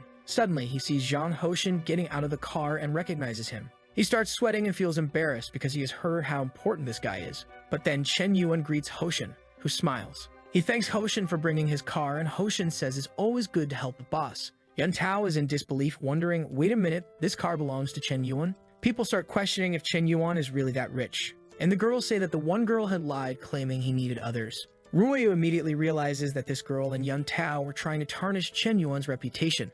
However, despite being humiliated, he didn't bother defending himself against these people. She finds this quite interesting, and her favorability rises by 20 points. Seeing this, the rascal smiles and asks her if he could have the honor of escorting her home. She agrees. The class is now all in love with Chen Yuan, and his friends take the chance to poke fun at Yun Tao, who will image photos of a busy avenue, copy, and paste. Inside, Ruyu feels a bit uneasy. Perhaps she was too hasty in getting into this car. Ken Yuan tells her that he has been paying attention. The pendant on her bag is a dichotomon. She is impressed that he recognizes it. It's a character from a Chinese cartoon. He tells her that he loves watching that series and seeing the transformations, and she says she has always liked it too. She glances at him, feeling a bit embarrassed, and smiles. While he thinks she's very cute, perhaps her cold attitude is just a protective measure. Seeing her beautiful face makes it irresistible to want to protect her. The boy didn't last 3 words. He says he is experiencing the feeling of love for the first time in his life, wow, at her house. He makes a gesture representing that anime, saying it was really nice to meet her, and she returns the gesture, thanking him for bringing her home. They stand there like 2 idiots laughing. As he leaves, she says that he is interesting, different from the rich guys. He doesn't try to boss her around and just has fun. She then enters her house and is immediately scolded by her mother, who wants to know if she went on that blind date her mother set up. She must remember that her father's business is at a crucial moment, and they have no choice. However, Ruyu cries, saying she won't marry just to help the company. Her feelings are important. But her mother says it is her duty since everything she eats or wears is paid for by them. And if her father's company goes bankrupt, they will all be ruined. The boy from the Han family may not seem that interesting, but the situation is more important than feelings. Crying, she says she understands, and a tear falls on the little doll. Ken Yuan is just watching the group of millionaires. When the guy with the car mentions he has some crazy news, Chen Yuan gets curious. Then he finds out that Ruyu is going to marry a chubby guy with horrible hair just because of her family's bankruptcy. He starts wondering if he got involved in this whole mess. But remembering her, he questions whether she will really get married. Ever since high school, he couldn't take his eyes off her. No, he won't let this happen. This time he will be decisive and won't let life pass him by like this. A girl with glasses asks if it was Chen Yuan passing by, and the guy says it seems like it was indeed him. Suddenly she stops him, introduces herself as Shen Shuyu, and asks if he wants to become an internet celebrity. Chen Yuan takes a look at the card and apologizes, saying he's not interested. Seeing that he responded so quickly, she believes he has already received offers from other companies and decides to try something different. Carrying 3 bags full of content, she starts talking about how their company is huge and extremely competitive in terms of the payment they offer. Besides, you might not know, but on their platform, they have the famous loose cigarette. If he doesn't sign with them, he better be careful not to be hated by the cigarette guy. Chen Yuan gets angry. The damn girl doesn't even know he is the loose cigarette and is here wasting his time. She's in his face while he wonders if she thinks he won't do anything. So he grabs his phone, thinking that since he won't do anything, someone else will do it for him. He goes to the rich kids group and talks about her name and her company, asking if anyone can help and resolve this. She keeps insisting when her boss calls her, ordering her to return to the company immediately, or she will be out of a job. Confused, she tells her boss she didn't do anything. Meanwhile, Chen Yuan is just angry with his hand group trying to steal Ruoya from him. In the car, the mother says they are just going to meet. She doesn't need to be so sad. Besides, this will help a lot with the financial crisis. Suddenly, she receives a message from Chen Yuan asking where she is. She mentions the restaurant and he says he'll be there to help her. She wonders if Chen Yuan already knows about the blind date. If she were to compare that disgusting hand guy with Chen Yuan, he seems much more attractive. Her father says he has never asked her for anything, so he hopes she will consider things. Everyone in the car stays silent and she says she understands. The car then stops in front of the luxurious restaurant and someone comes to guide them. However, the guy is already drooling, saying that soon she will become the property of the Han family. Seeing a briefcase in the guy's hand, she finds it strange that they are bringing so many documents to a blind date. They then enter the room. The father of the Han family greets them with his son, Pineapple Head, who is already drooling on the side. Ruoya immediately notices a lot of documents on the table. This is clearly not a blind date. She wants to know what her father is planning. That father is filthy trash, right? You can't sell your daughter even if you're eating dirt and mud. Ruoya knows how influential this group is in the city, and Han Sanchu, Pineapple Head's father, is a very perverse guy. He approaches Ruoya and says she is much prettier in person. She says she doesn't deserve so many compliments while sending a message to Chen Yuan, informing him that she is in room 305. Pineapple Head approaches her, saying he is excited about their relationship and that she doesn't need to worry. Her family's business will be very successful. She pulls her hand away, saying thanks awkwardly. He puts his hand on her back, saying she doesn't need to be polite. Gives her a squeeze, saying they will be family. But she slaps him, asking who said they would become family, and tells him to take his hand off. The worst father ever seen in all stories even argues with her, saying she's being rude. With tears in her eyes, she doesn't have much to say. Her father turns to Han Sanchu and says that his daughter is very young and doesn't know what's best for her, but they can take a look at the contract. A man arrives and begins to explain all the details. They will buy 20% of her father's company for 100 million on the condition that she marries Pineapple Head. However, this money will be invested in stocks they control, and they will only be able to access the 100 million once she gives birth to a child with Pineapple Head. She is shocked and immediately grabs the document, asking if they are seriously talking about having a child in this. She cries, looking at her father, asking if he really brought her there to sell her this way. Her mother tells her to calm down, but she refuses. Crying, she asks why their failure has to affect her life. She declares that she knows Pineapple Head is addicted to alcohol, prostitution, and gambling. She will never marry him. The disgraceful father slaps her across the face, leaving her in disbelief with a red cheek. This story is getting better than Mexican soap opera, folks. Her father yells that he spoiled her too much, and she only thinks of herself. He raised a child, apparently. She is confused by his words, saying she only thinks of herself. Her mother says she needs to be more sincere and understand that if she doesn't do this, the whole family will collapse. But Ruoya argues that it doesn't make sense. If things go wrong, they can start over together and rebuild everything. Her mother shows that she is also despicable and falls to her knees, begging her daughter, begging her to have mercy on her poor mother. Everyone in the room is shocked by this. Ruoya tells her to get up and asks what she is doing, but her mother says she has no other choice. She will only get up if Ruoya agrees to this. Ruoya doesn't know what to say. The poor girl is lost. Pineapple Head says she can trust him to deliver the heavens and stars to her. At this moment, the poor girl gives up and realizes that this is her fate. Being born into this rich family means she has to sacrifice certain parts of her life. Without any expression, she tells her mother she will accept and her mother can get up. Immediately, her mother's tears stop, as genuine as my promise to stop looking at 3D waifus on family-friendly sites. She stands up, congratulating her daughter. Sanchu says that now that she's agreed, they should sign the contracts immediately. The guy starts taking the documents out of the briefcase. While Sanshu says this will be great, as soon as the marriage happens, their company will boom. Meanwhile, Pineapple Head is now licking his lips, angry that she initially refused to accept, already imagining the fun he will have with her. Everyone in the room is silent while she doesn't even sit in the chair. But suddenly, Chen Yuan arrives, kicking the door open. The first to notice is Ruyo, and no one in the room can believe it. Chen Yuan says they are very brave and have lost their sense of danger to be doing this. Ruyo is ecstatic to see him. Pineapple Head comes running, asking if he is tired of living. But he immediately gets a slap and falls, breaking everything in the room. Chen Yuan calls him a fool and tells him to disappear. The guard asks if he has any idea who he is messing with and if he knows the status of the families present. Chen Yuan laughs, saying it's a family that sells their daughter and another that buys her. He wants to see who has the courage to touch him. Sanshu tells everyone to be quiet while thinking, how does this kid know they are there and still does this? He realizes this boy is not that simple. He then approaches and asks Chen Yuan which family he is from, to which he replies that he is not qualified to know. Pineapple Head tries to shout, but his father tells him to shut up. Chen Yuan looks at Ruyo and tells her she can relax because he will help her family's difficulties. He goes to the table to look at the contract while her father asks what he is doing. Chen Yuan says her father is suffering from brain failure for selling his daughter at such a low price. He tears up the papers, saying he will buy 60% of their company for 500 million. People can't believe it, 500 million. Sanshu starts sweating, realizing that for someone to spend 500 million like that, their family must be worth at least 10 billion. However, he can't figure out where this kid came from, even though he knows all the families around here. Ruyo's father gets excited about such a large sum of money. Not only can he restore the company, but he can also even expand it. But Chen Yuan says that to provide the 500 million, he has one condition. He points to Ruyo, who wonders if he really wants to buy her for that price. She drops her bag to the floor, feeling desolate, thinking that Chen Yuan is just like all the others in the end. Once again, she cries over her little doll. Then Chen Yuan reveals that his condition is that 60% of the company must be transferred to her name.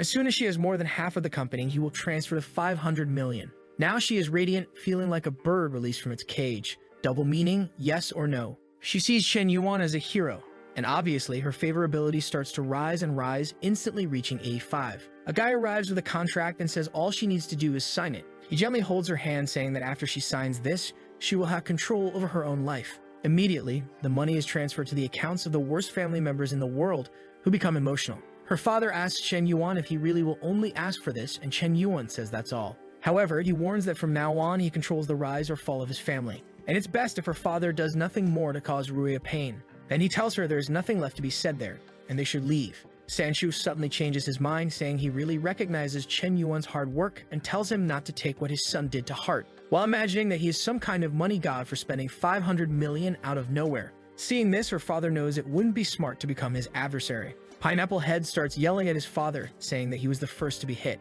and now he gets hit a second time for being a fool. As he is being beaten, Chen Yuan walks out the door with Ruyo. Sometime later in the Ferrari, she thanks him for saving her. He says nothing has changed, it's not the first time he has saved her. In a flashback, Ruyo was riding her bike home, worried she wouldn't meet anyone strange. Of course, she met the most honest people in society who wanted to talk to her. One of them even offered an ear cleaning, but from afar, someone was running towards her, and he arrived, headbutting one in the stomach. While holding off the guys, he told her she could run and not look back. She ran while Chen Yuan stayed there, getting beaten. She was so desperate at the time that she didn't remember his face. Later, she returned with the police to the same place, but the boy was already gone. Crying her eyes out, she says she never imagined she would find the person who saved her once. She gets all excited, saying she never expected it would be him. Another 10 favorability points, and with that, we reach the legendary 95 and the counterattack is ready. The system detects that he spent 500 million to bootlick her, and in return, he will gain 50 million for himself. Moreover, he gains several attribute points, proficiency in English, French, Russian, and Korean.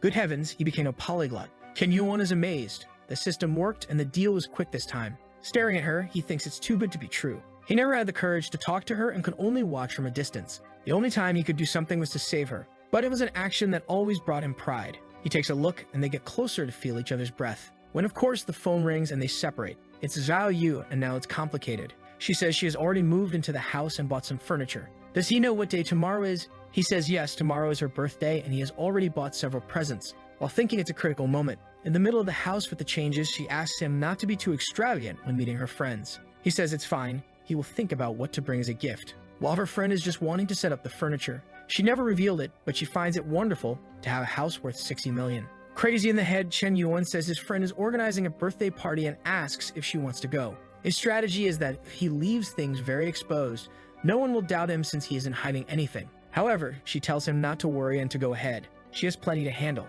But she isn't foolish and isn't asking questions she knows won't get answered. He says it's a pity because she would be the most beautiful one there, and she replies that when she has a chance, she will visit. But he's just being polite. He knows that if she really accepts, things will get complicated. Meanwhile, she is confident in her charm, believing she can win even if there are more beautiful women. This one loves competition. Getting out of the car, she thanks Chen Yuan for everything he did today. He tells her that if she feels bad for not being able to accompany him today, she can repay him in another way. She gives him a 500 million kiss on the cheek. However, she warns him that now he is marked by her and belongs to her. Chen Yuan suffers. As he is getting back in the car, thinking about going home to play some games, someone suddenly asks if that's his car. When he looks back, it's Chutong, shocked with her thumb out. Door closed, car on the road, and she was ignored. Her friend then says it looks like he lied last time and was just testing her again. Chutong is shocked for the 10th time. She messed up again and asked her friend what she should do to get him back. Her friend says it's not possible, she missed her chance. But maybe she can. Chutong is stunned. She gets angry, asking if she really is thinking of trying something with Chen Yuan. Her friend says he is amazing, so why wouldn't she try since Chutong can't anymore? Chutong starts radiating like Goku, pulling her hair, and now they're fighting over nothing. Our boy just closed the door. They're fighting, getting uglier and uglier. Lying on the ground with everyone recording. A while later, she is desolate, having lost the man and her friend. Chen Yuan keeps improving and the distance between them keeps growing. This way, she has no more chance. Suddenly, someone tells her to stop crying. It's Shen Shui from Dreamland, asking if she's interested in becoming an internet celebrity, and that she knows a way to help her get Chen Yuan back. At home, Chen Yuan is just wondering what to give Kiki as a present. When he was about to leave his room, one of his friends mentioned that Chutong was starting a live stream. In the stream, she talks about everything that happened between her and the top spender on that platform. She told everyone how their relationship started a long time ago, but after everything they went through together, he didn't want her anymore. Chen Yuan is angry while his friend is curious if she really was with that rich guy. But our protagonist is already furious. She still wants to play the victim. But he thinks this plan doesn't suit her. There's definitely someone behind it. He then calls one of his friends and asks about who is sponsoring her live stream. Shortly after, he is informed it's Dreamland Shen Shui's company. Chen Yuan is outraged. The damn girl provoked him and now thinks he won't do anything. At Dreamland, Shen Shui is impressed that her live stream was so successful on its first try. When she proposed this idea to her boss, she was reprimanded. But one of her employees found out about his childhood love, Lin Chutong, and that's where she saw the chance to win him over. She thinks she is a genius. Then she gets a call from her boss informing her that their company has been banned from the platform. He went to the group of billionaires and told everyone to be careful and remove any investments or involvement with that company. Since that group is only for the ultra-rich who trust each other, everyone just followed the information and made several calls to withdraw everything they had. This caused a storm in the place, and in the end, they were banned from everything and had to terminate operations. One of the guys came to inform her that since everyone withdrew their investments, it would need 10 million to keep the place running, but they didn't have that. She was trembling and furious, wondering who was messing with her. Seeing the initial downfall of the company, some investors came to talk to her and withdrew everything they had. Even the streamers working for her left since it wasn't worth staying in a banned company. Without any investors, the company also lost the least they had. Leaving with boxes in hand and the place desolate, she didn't know what to do. She was sure that to have so much power, it could only be Mr. Wan, and why did he do that? Even Chutong was banned from the platforms. All obviously because of the bald contacts he had. And now was time to buy something for Kiki. When suddenly Shen Shui smacked her face against the glass, giving him a scare. With tears in her eyes, she said she was foolish and begged for forgiveness. And with that, the counterattack began with zero favorability. However, he thought he wasn't interested in an older woman even though she always came back from the market with 2 giant bags. He lowered the window and in full Giga Chad mode, told her it would be best if she didn't bother him anymore. Strangely, she collapsed to the ground, drooling and wondering why she hadn't realized he was so handsome, especially when he spoke so coldly to her. Her favorability increased and he sped up the Ferrari on the road. At Kiki's mansion, her friends were all impressed with the new house. Suddenly, one of them questioned. A girl with green hair asked if that place was really her house. As far as she had heard, the owner of the place was an old man. Kiki's friend told them to shut up, saying it was ridiculous to think she would be with an old man. However, the girl's boyfriend said it was true, and the owner of the house even had a 12-year-old daughter. Everyone started thinking that the house wasn't hers but just a favor from an old man. But her friend slapped the paper on the table, showing that she was the sole owner of the place. And people started believing that she had really bought it with her live stream earnings. Meanwhile, Kiki was feeling insecure, wondering why he hadn't arrived yet. He got out of the Ferrari with a teddy bear in hand. He parked his car far away to avoid drawing too much attention. Suddenly, he heard something coming from behind and a car almost ran over his foot. It stopped in front of everyone who wondered if it was a guy named Tang. The blonde guy named Tang Xuan got out of the car and ordered someone to park it for him. At that moment, he noticed Chen Yuan on the side. He wondered if Kiki had really invited this sewer rat to the party. Not to mention he brought a teddy bear, which was ridiculous. Suddenly, Kiki shouted that he had finally arrived. As the two turned, she said she had been waiting for a long time. Tang Xuan, all gleaming, said it was so good to see her happy like that, but she dodged him. She went straight to Chen Yuan, who brought the teddy bear for her and thanked him. Everyone started commenting on how the fool was ignored, while he wondered why she was giving attention to this kid. Suddenly, a red truck passed behind him, and he thought the perfect chance had come. He told Kiki he brought a gift that he was sure she would like. While the guys were unloading some things from the truck, he thought that Rat should have stayed in the sewer, and now will learn the difference between them. He gave her a Yamaha CF6 piano, and said he thought it was perfect for the star of the day. Did she like the gift he brought? She said she did, but the piano was very expensive, so she would transfer the money back. He said it was okay because the value was nothing to him. Besides, he had composed a piece just for her. The girls were all smitten and excited to see what he would show, and he started playing the keys, music here and there. The other girls kept saying the two were a perfect match with that piano talent. Kiki strangely complimented him, saying she couldn't compare to such talent, and he said she was flattering him too much. He then turned to Chen Yuan and asked why he didn't show a bit of his talent. Chen Yuan smiled, realizing the guy wanted to embarrass him, and said he would then show a bit of what he knew. Kiki wondered if Chen Yuan really knew how to play the piano, but obviously he knew nothing. But with 35 enhancement points, any skill can be improved. The system notified that it would take 10 points to learn, and he used them immediately, while thinking he would make that guy look foolish, and asked the system for 50 years of piano experience. He started glowing at the piano, and Xuan noticed his vibe had changed. He started playing, and the guy was stunned. It was the same piece he had just played, but the kid had already memorized it. Chen Yuan was confident, saying the surprise was yet to come. He started accelerating the music even more, without missing a single note. The boy was on fire. People were sweating, wondering if it was normal and if he had 4 hands by any chance. He had to be the new Beethoven in front of them. In their minds, to have that talent, Chen Yuan must have undergone brutal training. He was like a machine gun firing at each note. When he finished, smoke even rose from the boy. At the party, everyone was silent. As the legendary loose cigarette, he pulled one from the pack. He placed it on the piano string, which was so hot it lit the cigarette. The Chinese know no limits. He put his hand on Xuan's shoulder and told him, "Your skills are good, just keep working hard." He then placed the cigarette in the guy's mouth and said that playing the piano was about expressing emotions, not creating competition. The guy seemed to fall in love, saying he understood. Everyone was impressed, and suddenly Kiki made a mischievous face, saying she had chosen the right person. Sitting on the couch, she thought he was a treasure among men, and her favorability kept rising. It finally reached 95, and now the counterattack was successful, automatically evolving to a level 60 piano maestro, and Kiki was now becoming a loyal follower of the boy. Since he spent 78 million on her, he received 7 million in return. The guy was finally managing to take advantage of this system to get rich. With 25 more enhancement points, he didn't even know where to use them. Suddenly, someone came from behind, saying he was full of incredible surprises. It was Kiki, saying he made her very happy that night. He said that this performance was his second gift, so how would she thank him? A new girl appeared, Kim Bing-su, known as the Ice Beauty. She wasn't famous for her looks, but for her hostile attitude towards all men. Because of this, everyone speculated she was a lover of women. Besides, she was always close to the president, so they even thought they had a relationship. But the truth is that she was kidnapped in her childhood. Even though the police arrived in time and nothing happened, it created a trauma in her, and since then, she hates men.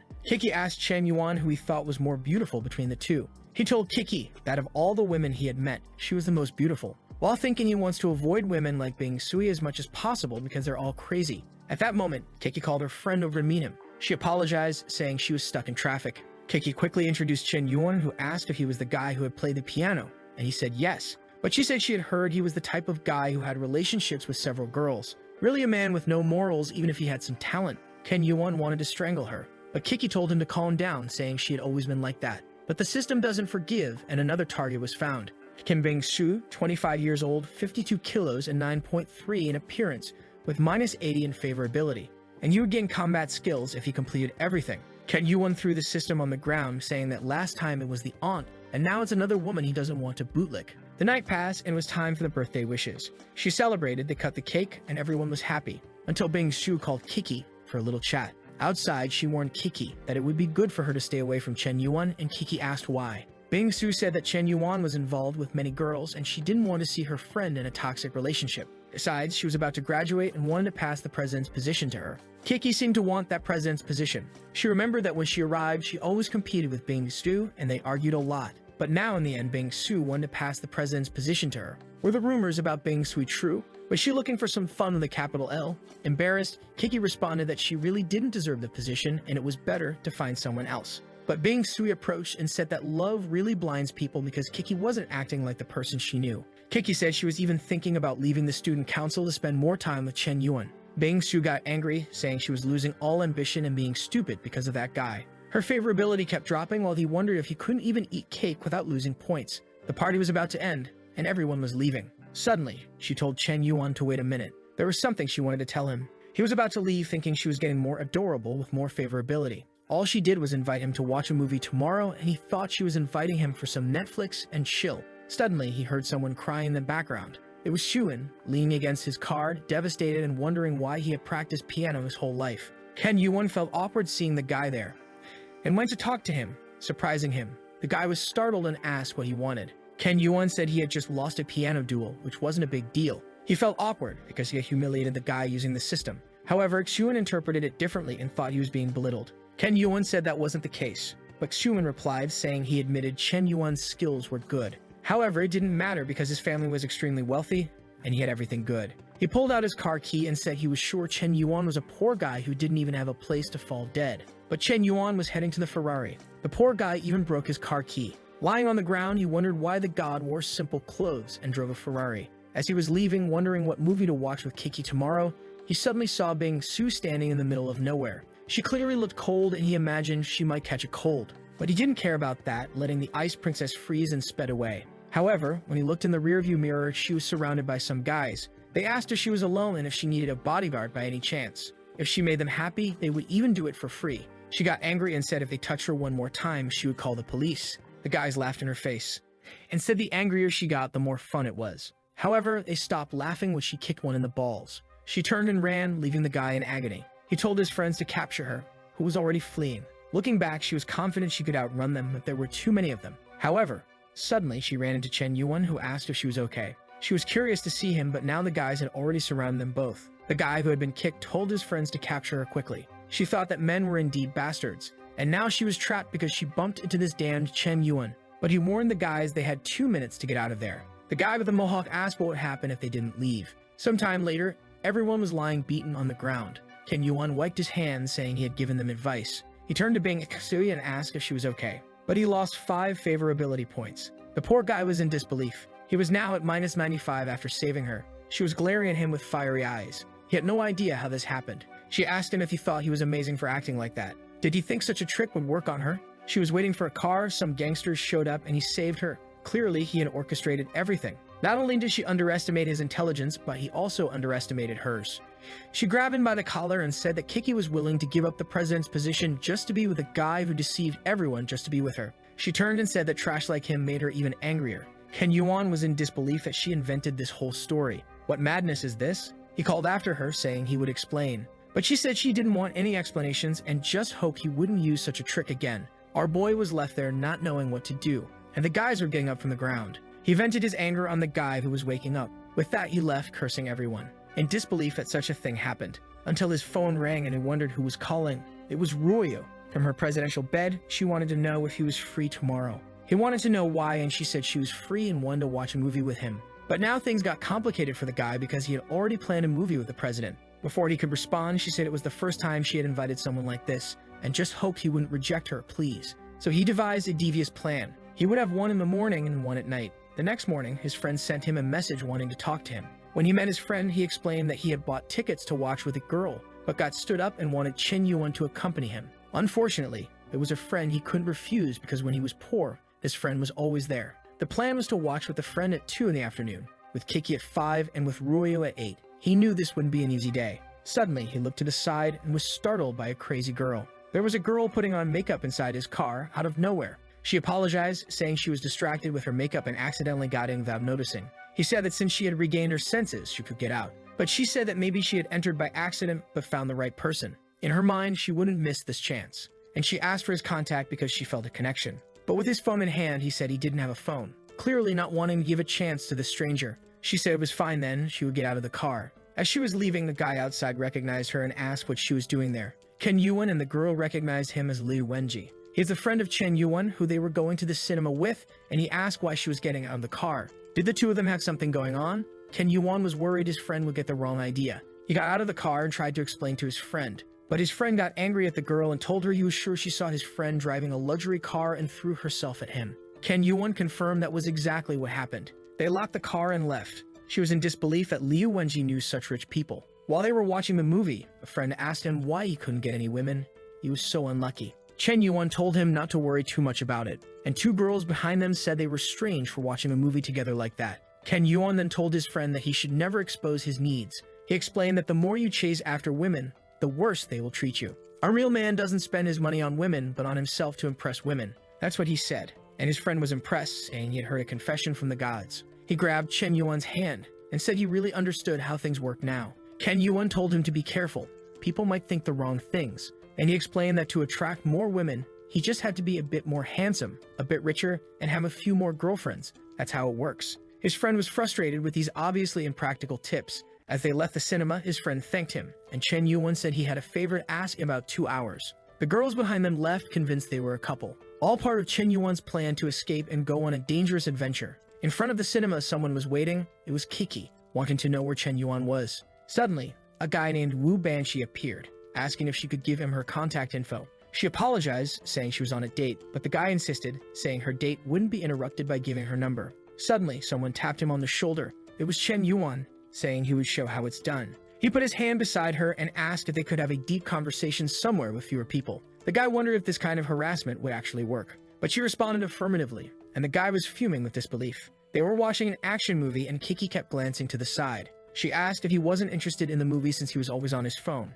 He tried to explain that it was some family business that had been troubling him a lot lately. She believed him, imagining that to have so much money, he must have many problems. His life was different. People only see his extraordinary skills but don't see the countless drops of sweat he sheds while practicing every day. He had been training tirelessly since childhood. He should be training for his future now, but here he was being monopolized by her. Okay. Suddenly, she placed her hand on his and he was startled. When he looked over, she was crying. He was embarrassed, wondering why she was so emotional. As they left the cinema walking down the street, she asked if he wanted to recommend something. But just as he was about to answer, he received a call. He had asked his friend to call right after the movie so he could escape. He answered and asked what it was. Changing his expression, he said it was something very serious, and he had to handle it now. His friend was confused, as was Kiki. He then told her his friend had some problems and he had to go help, and she said it was okay. It was fine for today. As he left, she thought he was a very decent man for giving up a woman to help his friends. In the car, the sly Chen Yuan was thinking he was a genius. Now he just had to win the last challenge. He arrived in front of her apartment and informed her he was downstairs,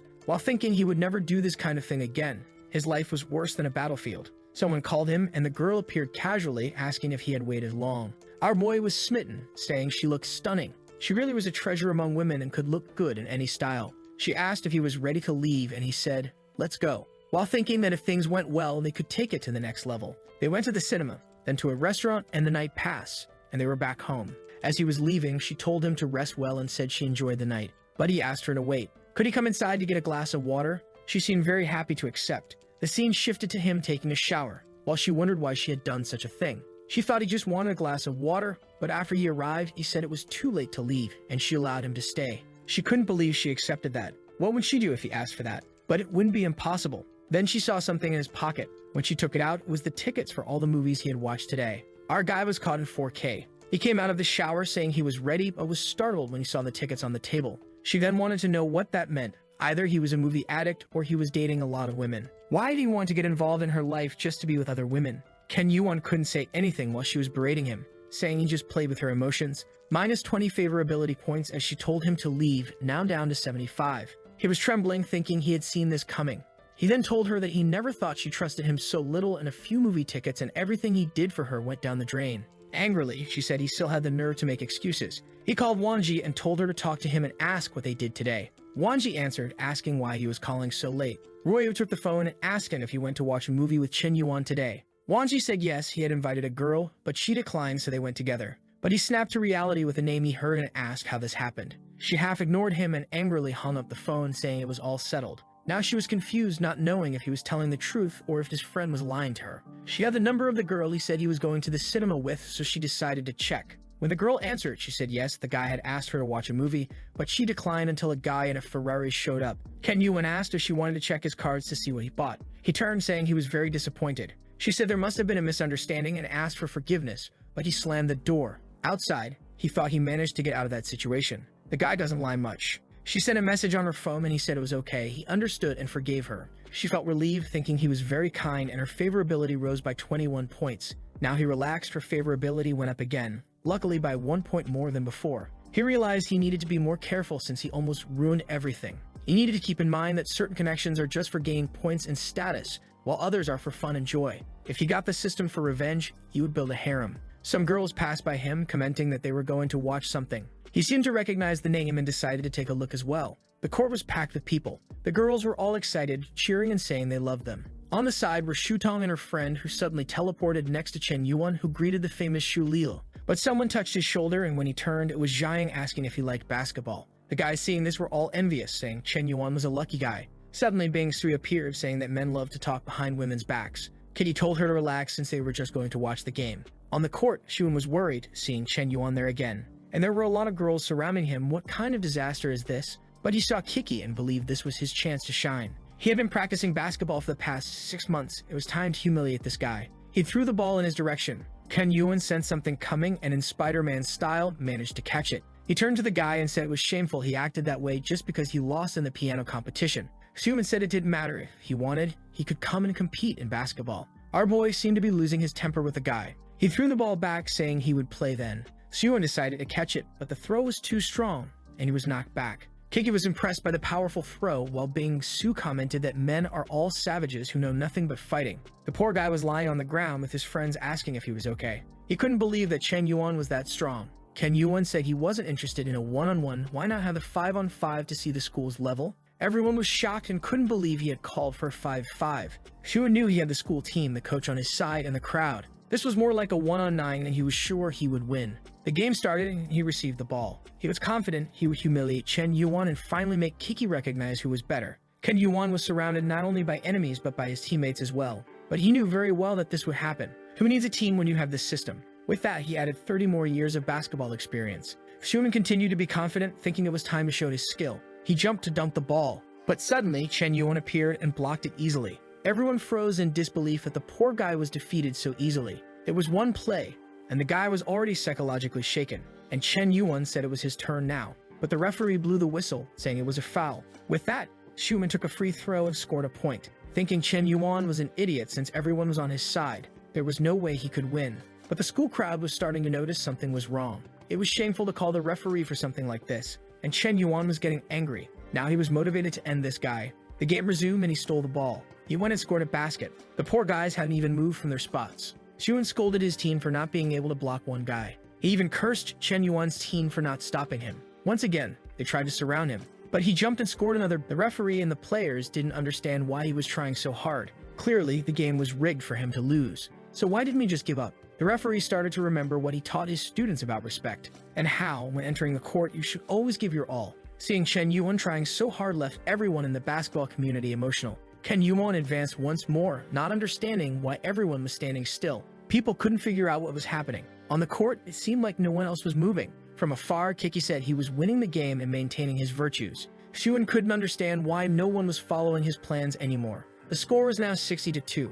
Xiuan was exhausted, and Chen Yuan was advancing once again to humiliate him. At that moment, he thought that if he at least defended this one, he wouldn't be so embarrassed. Ken Yuan approached. He jumped, and Xiuan threw his elbow into his chest. But it was his arm that got broken. He fell to the ground, writhing in pain, and Chen Yuan slammed the dunk. With that, he gained points with Kiki. He gained points with Shutong. He gained points with Shu Lil. He gained points with Xiang. As he was leaving, he said Xiuan didn't deserve to be the team captain. It really insulted his skills to have to compete with someone so dirty. Xiuan told him to stop being arrogant, saying he would soon regret it. Some girls said they even forgot to record because he was so incredible. Seeing that, Jiang wanted to know where Chen Yuan was. She wanted to give him a bottle of water, but Kikit also wanted to give him a bottle of water. However, all four were holding water bottles with liquid spilling. Chen Yuan fled, sweating nervously. Choosing which bottle to drink the nectar from could make him lose all the others. He took a shower after the game and received a friend request from someone in the group of rich people. The guy called him and he asked what was up. The guy said it was nothing much. He just wanted to know if the boy wanted a wife. Ken Yuan was skeptical about this offer. The next target was named Gao Xinyuan, a 22-year-old actress. Her career was going very well, but she got involved in an online scandal and the company ended her contract. The guy who called him in the group was Gao Lang, her brother. who was asking for Chen Yuan's help. Chen Yuan asked if he was hearing correctly, did Gao Lang want him to marry his sister? Gao Lang clarified that it wasn't exactly like that. He said it somewhat casually. It's just that his sister was falsely accused and now her contract was terminated. So he wanted to know if Chen Yuan would like to buy the house she lives in. Chen Yuan thought he really needed to buy a house for himself, but considering she's an actress, she must love spending money, which would make her a perfect target for the system. He then told Gao Lang to arrange for him to meet his sister and see the house. Gao Lang said he would arrange everything now, thinking the group never lies. Mr. Yan is truly incredible. It seems the rumor that he saved the Xiao family isn't a lie. At the house, Gao Zhuanian was furious. Obviously, and now that her career was going downhill, a bunch of guys were offering to marry her. But she didn't want any of that trash. None of them deserved a beauty like hers. All she wanted was to be a simple actress. Why did everything have to be so difficult? She then received a call. It was her brother telling her not to worry about money anymore. He found the perfect person. She was a bit confused about who it was, and her brother explained that it was a very influential guy who recently appeared. Hearing the name Mr. Yan, she already imagined a rundown fat guy. With that, she berated her brother, saying that when he got home, he would get beaten. Her brother tried to explain that he was an incredible guy and to show him the house as he was arriving soon. She hung up, angry, saying all men were the same, a real disaster. With her hands to the sky, she swore that even if she had to jump off a building, she wouldn't accept a cent from this man. In front of the house, Chen Yuan was impressed with the structure, and it wasn't very far. He rang the doorbell, and she thought the old man had come running like a desperate fool. She walked slowly down the hallway just to annoy him. She opened the door, saying she came running and for him to stop being annoying, but she blushed. As soon as she saw Chen Yuan introducing himself, before she could ask who he was, he entered, apologizing. She was impressed that the boss was so young and handsome. He sat on the sofa and told her she could sit too. She was a bit confused, as it was her house. She asked if he didn't want to see more of the house, and he said he had seen enough to know it was a good house. After all, that's not why he was there, and she wanted to know why then. He said the most important thing was her, and he wanted her to be his mistress. Wow, the boy is bold, activating this system wildly. Gao Zhuanian 9.2 in appearance and minus 35 in favorability. Chen Yuan thought that this time he wouldn't waste time, he would go on the offensive. But hearing this, she wasn't pleased. The guy came in, asked her to be his mistress. She would have to humiliate him. She said he was very direct, but it wasn't impossible if he accepted some conditions. First, a car worth 10 million, an amazing apartment, and he had to invest 2 billion in 2 films where she would be a lead actress. Before she finished, he said that was very little. It seemed simpler than he thought. She was in disbelief. Obviously, the boy would like it. He was eager to spend all the system's money. Returning home, Gao Lang was shocked Chen Yuan's car was still there. Why hadn't he left? He entered the room and asked his sister why the loose cigarette car was still there. Despondent, she said she actually got it as a gift from him. Besides that, he deposited a lot of money into her account. The brother then asked if everything went well with the house sale and if she at least got the 2 million. Showing her phone, she said she got 1 billion. The boy's eyes sparkled, imagining that Chen Yuan really liked his sister. Finally, he could retire and become an uncle who only smokes cigarettes. Gao Zhuanian couldn't forget about Chen Yuan. He handed over the money, said he transferred the car to her name, and left, saying he had other things to do. He only came to help her because he didn't like seeing beautiful women suffer. Wow, what a hero. With that, she couldn't forget the boy. She thought he wasn't so bad after all, and her favorability kept rising. At Bingsu's graduation, she warned Kiki to be careful with Chen Yuan. Kiki tried to explain that Chen Yuan wasn't what she thought, but Bingsu was clearly determined to hate the guy. She then revealed to her that on her birthday, he orchestrated some gangsters just to try and win her over. Kiki said it seemed like she had a very troubled mind. Chen Yuan is a hero that everyone at school likes, showing a photo of Shulil and her dad holding a poster. Not to mention that on her birthday, he had no idea she was going there, so it was impossible that he had set everything up. Bingsu started to question if she had really misunderstood things. Was she exaggerating with her paranoia? With that, she left without saying anything to Kiki. Now Bingsu felt embarrassed, thinking she had been mistaken in her romantic delusion. Back at work, she was exhausted. She was dying of shame because she had told her friend that her boyfriend was hitting on her when in fact he wasn't. Not to mention that every time she remembered the incident, the only thing that came to mind was Chen Yuan protecting her. Suddenly, her boss called her for a meeting, waking her up to reality, and informed her that there would be a charity dinner with the city's top businessmen. The boss wanted her to go and become friends with a certain Yang, a type of millionaire who had recently appeared. Bingsu felt sad. She had joined a company with a female boss to avoid this kind of thing, but she accepted. It was that or lose her job. Back at home, Chen Yuan was talking with the guys from the millionaire group. After he gave infinite money to Gao Zhuanian, she had been able to defend herself against the false accusations, and Chen Yuan was impressed with how well she handled things. On the other end of the phone was Hao Chang-ki, inviting him to the charity dinner. Thinking that it would only be rich people, he knew he could find a way or someone to spend a lot of money on.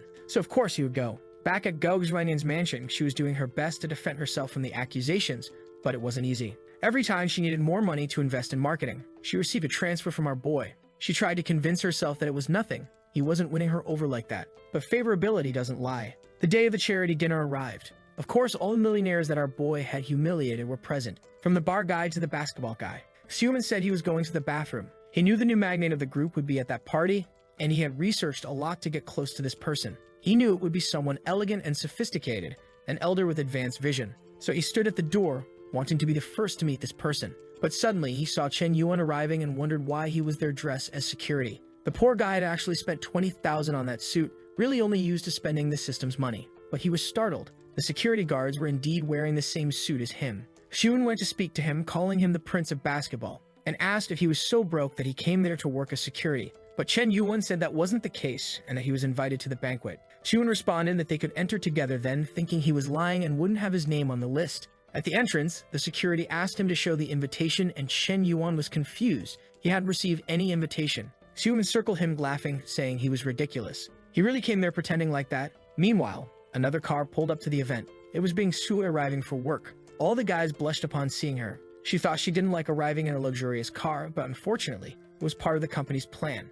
She heard some commotion on the side and looked to see Chen Yuan and the security guard. He was already getting angry, saying he didn't have an invitation, but he was sure he was invited. A security guard said everyone who was invited received something at home. Bing Su laughed in his face, asking if he really thought he was that important. Suddenly, she appeared and said that each card allowed bringing a guest, so he was hers. The guard accepted without a word, while Chen Yuan was confused as to why she was helping him since she hated him. She turned and told him to hurry up, saying her perception of him hadn't changed. She just owed him a favor. She understood that on that night, he really did save her, and that's all. But Chen Yuan didn't like this. He was about to make a call to humiliate Yuan, and now she had ruined everything. He then told her that she shouldn't consider this repaying the favor. He didn't ask to be her lackey. It would be better if she stopped meddling in other people's business and just left a like on the video to help Mamoru make more juicy content for his viewers. Part 3 is on the way, so activate the cheeky little... Do you remember that the last chapter ended with Chen Yuan being barred from entering the rich people's event? Bing Shu arrived and told him to come in as her companion, but he shouldn't get the wrong idea. She was just repaying her debt.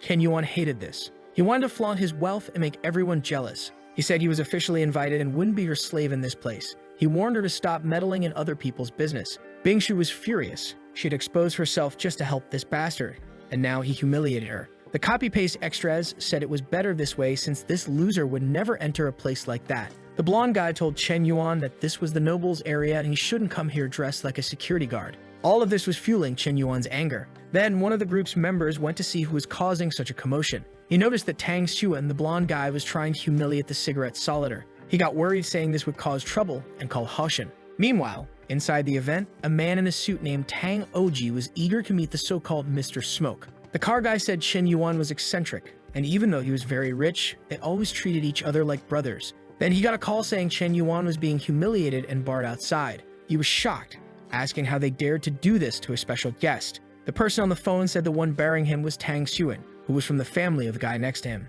He ran out, saying this bastard was ruining their family. Meanwhile, outside, Xuan continued to humiliate Chen Yuan, saying he looked good as a security guard. Chen Yuan slapped him and told him to take his effeminate hand away and stop trying to give orders. He whispered that even if they were comrades, Xuan had no qualifications for that. Xuan spread his arms, boasting that his brother was incredible with billions in company funds. As the illustrious second son of the Tang family, he was definitely better than a mere security guard. Watching all this, Bing Shu thought Xuan was full of himself, but still better than the disgusting Shen Yuan who had refused her kindness. At that moment, everyone recognized Oji approaching with the car guy. People noticed he wasn't happy. Xuan asked what he could do for his big brother, only to be slapped in the face. He staggered, asking why he was being beaten. Oji said he was bold to ask and told him to apologize to Mr. Smoke, or better yet, to the great Mr. Yuan. Xuan was confused, not understanding. Oji approached him and sincerely asked him to accept his apologies. Everyone realized then that Chen Yuan was no small deal. People started wanting to hand him their business cards and befriend him. Xuan was devastated. He lost at piano, he lost at basketball, and now he lost in family background. Was this guy his archenemy? Hoshin also apologized to Chen Yuan, saying he planned poorly, but should have at least been notified of his arrival time. Chen Yuan said they were friends and Hoshin didn't need to worry about those details. Then he was guided into the event. Bing Shu was impressed because Chen Yuan really seemed to have a lot of money, but didn't flaunt it. She knew that someone with such status would be chased by all the girls at the university. Now she felt ashamed for being so presumptuous and thinking he was following her. She covered her face, wondering how she would complete the mission her boss had given her.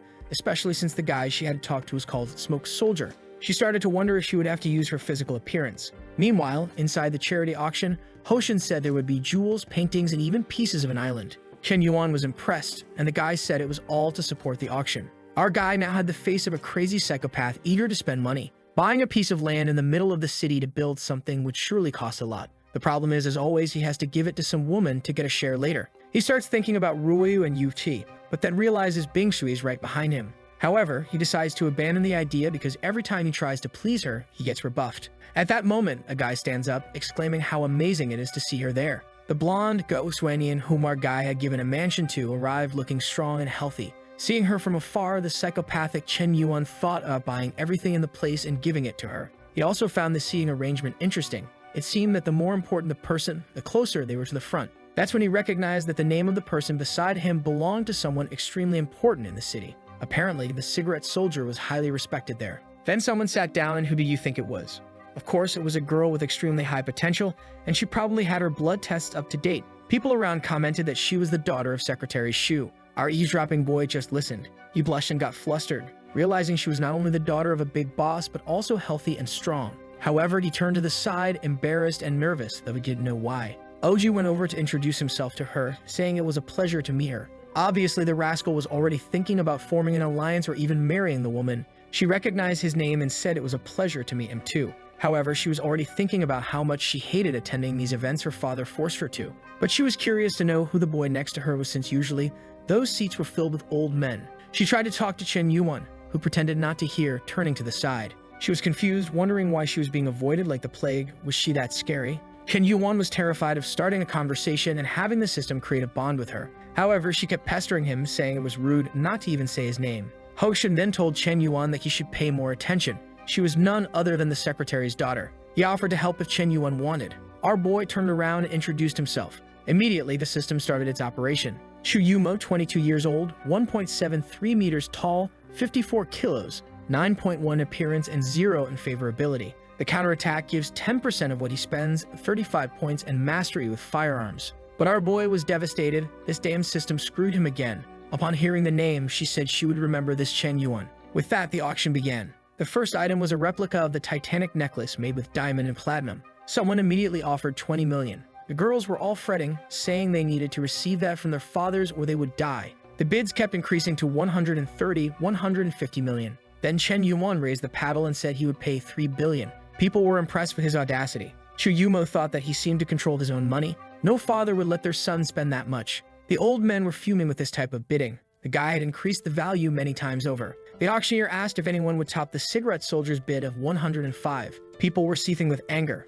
but no one wanted to say anything. With that, the gavel was struck and the sale was finalized. When it came time to process the payment, he said it was a gift for Miss Go Zuanian and should be delivered to her. Everyone heard this, and her favorability already increased by 10. Her brother immediately said the gift she was about to receive was incredible. Favorability kept rising. The poor girl knew he was doing this just to mess with her, but unfortunately, she couldn't resist and her favorability was already at 35. She got angry, saying she couldn't be swayed by such things. She was a woman with dreams and aspirations. She made a dark face, asking if Chen Yuan really thought he could win her over with money. She would show him how formidable she could be. At that moment, the woman brought out the second item for sale. Who would he give this to? It was a crystal piano. The announcer said the bidding would start at 30 million. Someone offered 35 and another 40 and another 45. Of course, Chen Yuan raised it to 200 million. He thought this would be the perfect gift for Miss Kiki. Then from the background, someone said they would offer 210 million. He looked back and saw a mage carrying 2 fire spheres. He recognized her as the heir to the Fire Group and the owner of several gaming industries.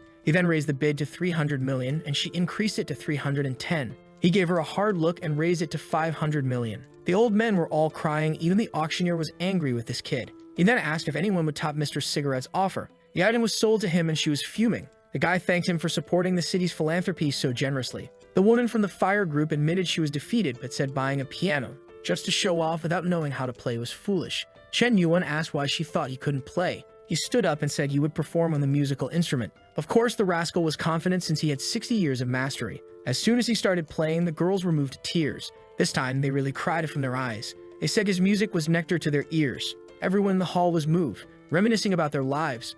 Now Chu Yumo, who also had some professional techniques, wanted to add him. Chen Yuan noticed she was starting to like him. however, and he seemed uninterested and bluntly said he forgot his phone. But this psychopath loved being rejected, and he gained another 30 points. He wondered why he only encountered crazy people these days. She extended her hands and said it didn't matter that he forgot. He could just give her his number, and she would write it down. He apologized, saying he had a poor memory. She said she would send someone to investigate his number then. They stood there staring at each other. After realizing he had no way out, he said he was defeated and would add her. She said she always knew he had his phone but was just trying to mess with her. The crazy girl thought that good things never fall into your lap. If you want something good, you have to go after it. At that moment, the auctioneer announced they would be selling failing companies. Chen Yuan's eyes lit up. The woman then announced a streamer company that had recently faced some problems and shut down. The bid started at 50 million. Probably the one Chen Yuan tricked the fool into losing, and he immediately offered 60 million. Our boy was confused why no one wanted to compete with him. However, everyone was thinking the same thing.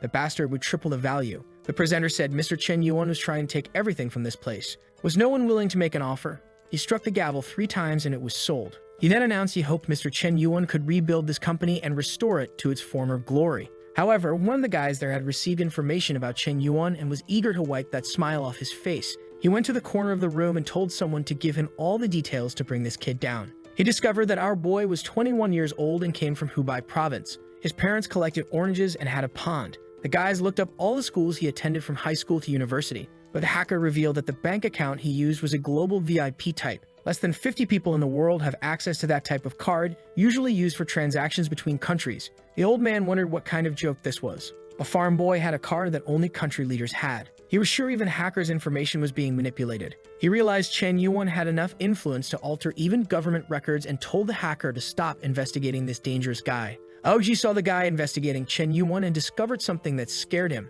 He wondered if Chen Yuan was really a descendant of a secret family. However, the guy was a gossip, like an old woman with nothing better to do, and started spreading the news. Soon, everyone thought Yuan came from the secret Shen family, one of the 4 hidden families throughout China with worldwide influence. The guys were babbling like idiots, saying the world was about to face a storm. Even Hoshin was uneasy, saying only a dynasty could have such finances. Meanwhile, Chen Yuan was walking around, thinking about who spread this rumor since his father was just a fruit seller. But at that moment, our boy was surrounded. My boy, many were around him. Some handed him their room numbers, others invited him to dance. Another said she could even do a backflip and asked if he wanted to see. Our boy was shy, not knowing what to do. While people danced, he was being dragged around. That's when he noticed Gao Zhuanyin from afar and realized she was his escape from this situation. He told everyone he already had a dance partner waiting for him. He approached Gao Zhuanyin and asked her for a dance. She was embarrassed, wondering if she should refuse because he might take advantage. However, he gave her the necklace, so it would be rude to make him lose face, and she reluctantly agreed. He pulled her in, saying he wanted to enjoy the moment since he turned down 18 others just to be with her. The rascal used the system to receive a specialization in dance skills. She was moved, saying he danced well and his hand was warm. She thought he always surprised her, but she didn't find it unpleasant and was even starting to like it. Boy, all that effort just to gain 5 favorability points. This is tough. Everyone in the hall was talking about the 2 of them. Chu Yumo found it strange that he wanted to get involved with that girl considering her scandals, but at least he wasn't swayed by that swarm of killer spiders. Of course, she was angry that he rejected her and asked Gao instead. The same fool from before came to ask if he could dance with her. She told him to buzz off because she wasn't interested in old men. The poor guy was called old at 30 and felt crushed. Chen Yuan was happy he managed to gain at least 5 points with this dance. Then someone came and called him saying they wanted a dance before he left. The guy who had been rejected earlier was furious at this brat, but our boy was very Sigma and said he was unfortunately exhausted from the last dance. She said it was fine and asked what he wanted to know about her. Our boy was impressed with her resilience to rejection. Since that was the case, he suggested they could talk in the corner. She kept poking him, asking if the actress was his girlfriend, to which he replied no. The psycho got excited, thinking if the relationship wasn't established, she had a chance. Then she asked if he knew about the scandals she had been involved in. He said he didn't care since her image would soon be clean because he was supporting her. She asked how much money he spent on her. He said that unfortunately, she asked for too little, so he only gave some luxury cars, a mansion, and 2 500 million movies. Chu Yumo created a story in her head, thinking Chen Yuan was being deceived. It seemed he grew up isolated to refine his skills, and that's why Gao Zhuanyin was using him to drain all his money. She then asked Chen Yuan if he didn't think her demands were too high. Uninterested, he said it was natural for a man to spend money on a woman, which is why he transferred the 200 million. She grabbed him by the tie, saying he was being deceived and abused by her, not to mention they hadn't even confirmed the relationship. She calmed herself, saying that in the end, it was his money, but he would pay the price for it. Our boy said he wasn't being made a fool like that. However, Yumo could only think that a lover always makes the worst decisions. Remembering when he was playing the piano and making bids for her, she thought it was unbelievable that such a talented man was still so innocent. The favorability kept rising and reached 45. Chen Yuan knew very well that she thought he was being exploited by Gao Xuanian, but little did she know that in the end, he would be the one winning. He made a villainous face, saying she didn't yet know the skills of the big brother. He turned to her and told her not to speak ill of Gao Xuanian anymore, saying her behavior was very much like the behavior she wanted to judge. She was devastated and stood up angrily to leave, thinking she had better background, appearance, and personality than that actress. She left motivated, saying that Chen Yuan should just wait. Soon, she would get him too, since she always got what she wanted in life. Chen Yuan was worried, saying that next time he would keep as much distance from this woman as possible. At the end of the event, everyone wanted to keep in touch with the boy. While he was on his phone, Hoshin approached, introducing a new friend, Zhou Xiaowei. Zhou was very shy, and Hoshin told him to lift his head and speak to Mr. Cigarette. Chen Yuan asked why Zhou was so shy and why he had brought him there. Zhou stammered as he explained that his family was selling a giant skyscraper building. Chen Yuan got excited and asked him to elaborate, and Zhou explained that it had more than 10 floors, 1,000 square meters per floor, and a total value of 2 billion. Even Hoshin was shocked, not knowing his chubby friend was a billionaire. Chen Yuan then said to add him, and he would come to check it out someday. Zhou was a bit awkward, thinking Chen Yuan would want at most 1 or 2 floors, but it seemed he wanted the whole thing. Zhou left, telling him not to sell it to anyone else, and the guy agreed. In the taxi, Chen Yuan was thinking about who he would give a 2 billion building to. It couldn't be a regular girl or she'd collapse. It had to be someone with very high mental resilience. The taxi sped up and he hit his face. The driver stepped out and told the woman to get out of the way. Chen Yuan wondered what Bingshu was doing there.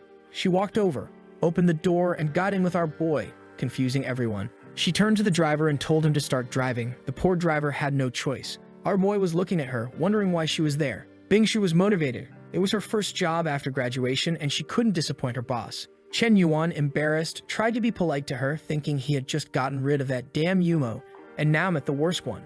She then said she was there as a representative of the Carp Fish app, seeking an investment. It already had millions of downloads. Chen Yuan cut her off, asking if she was asking for help. She said it could be seen that way, but it was a win-win situation as they had great potential. Chen Yuan then asked if she was begging for his help. She said yes, she was begging for help, and asked him to stop. Almost crying, she wondered why he was using money to humiliate her like this. Now the rascal was satisfied. Finally, she was yielding. But he knew exactly what she disliked and approached, saying that if she came seeking something, she should offer something in return. He asked if she understood what he meant. Even the taxi driver thought he was a disgusting jerk.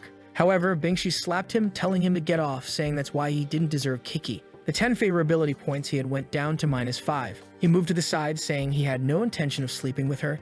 He was just provoking, but he didn't like cold women like her. She got even angrier and told him to stop joking around. Our boy replied that he wasn't very interested. They had only met twice, and she was asking him to invest in her company. Besides, she disrespected him last time and never even apologized. He snapped, telling her to disappear, saying she brought humiliation upon herself and ordered the taxi driver to stop now. But that's when Chen Yuan noticed his troubles had only just begun. The taxi was surrounded by 3 vans. Unfortunately, it wasn't a bunch of women, but a group of strange men getting out of the cars. There was a gang of criminals apparently hunting him. Our boy realized the night wouldn't end well. Bingshu asked what they would do. He replied that they would surrender, and that's it. The guys were excited. It seemed to be the idea of the auction man who thought capturing someone so rich would be a good move. Chen Yuan said that with such affection, he was willing to benefit everyone there. The guy said that because he was so cooperative, he wouldn't tie him up too tightly, but then he got a kick to the neck. He fell, and his friends wondered what kind of kick that was. Chen Yuan knew this time it was real criminals, not a bunch of high school kids. But with his elevated martial arts talent, it was just punches to the face.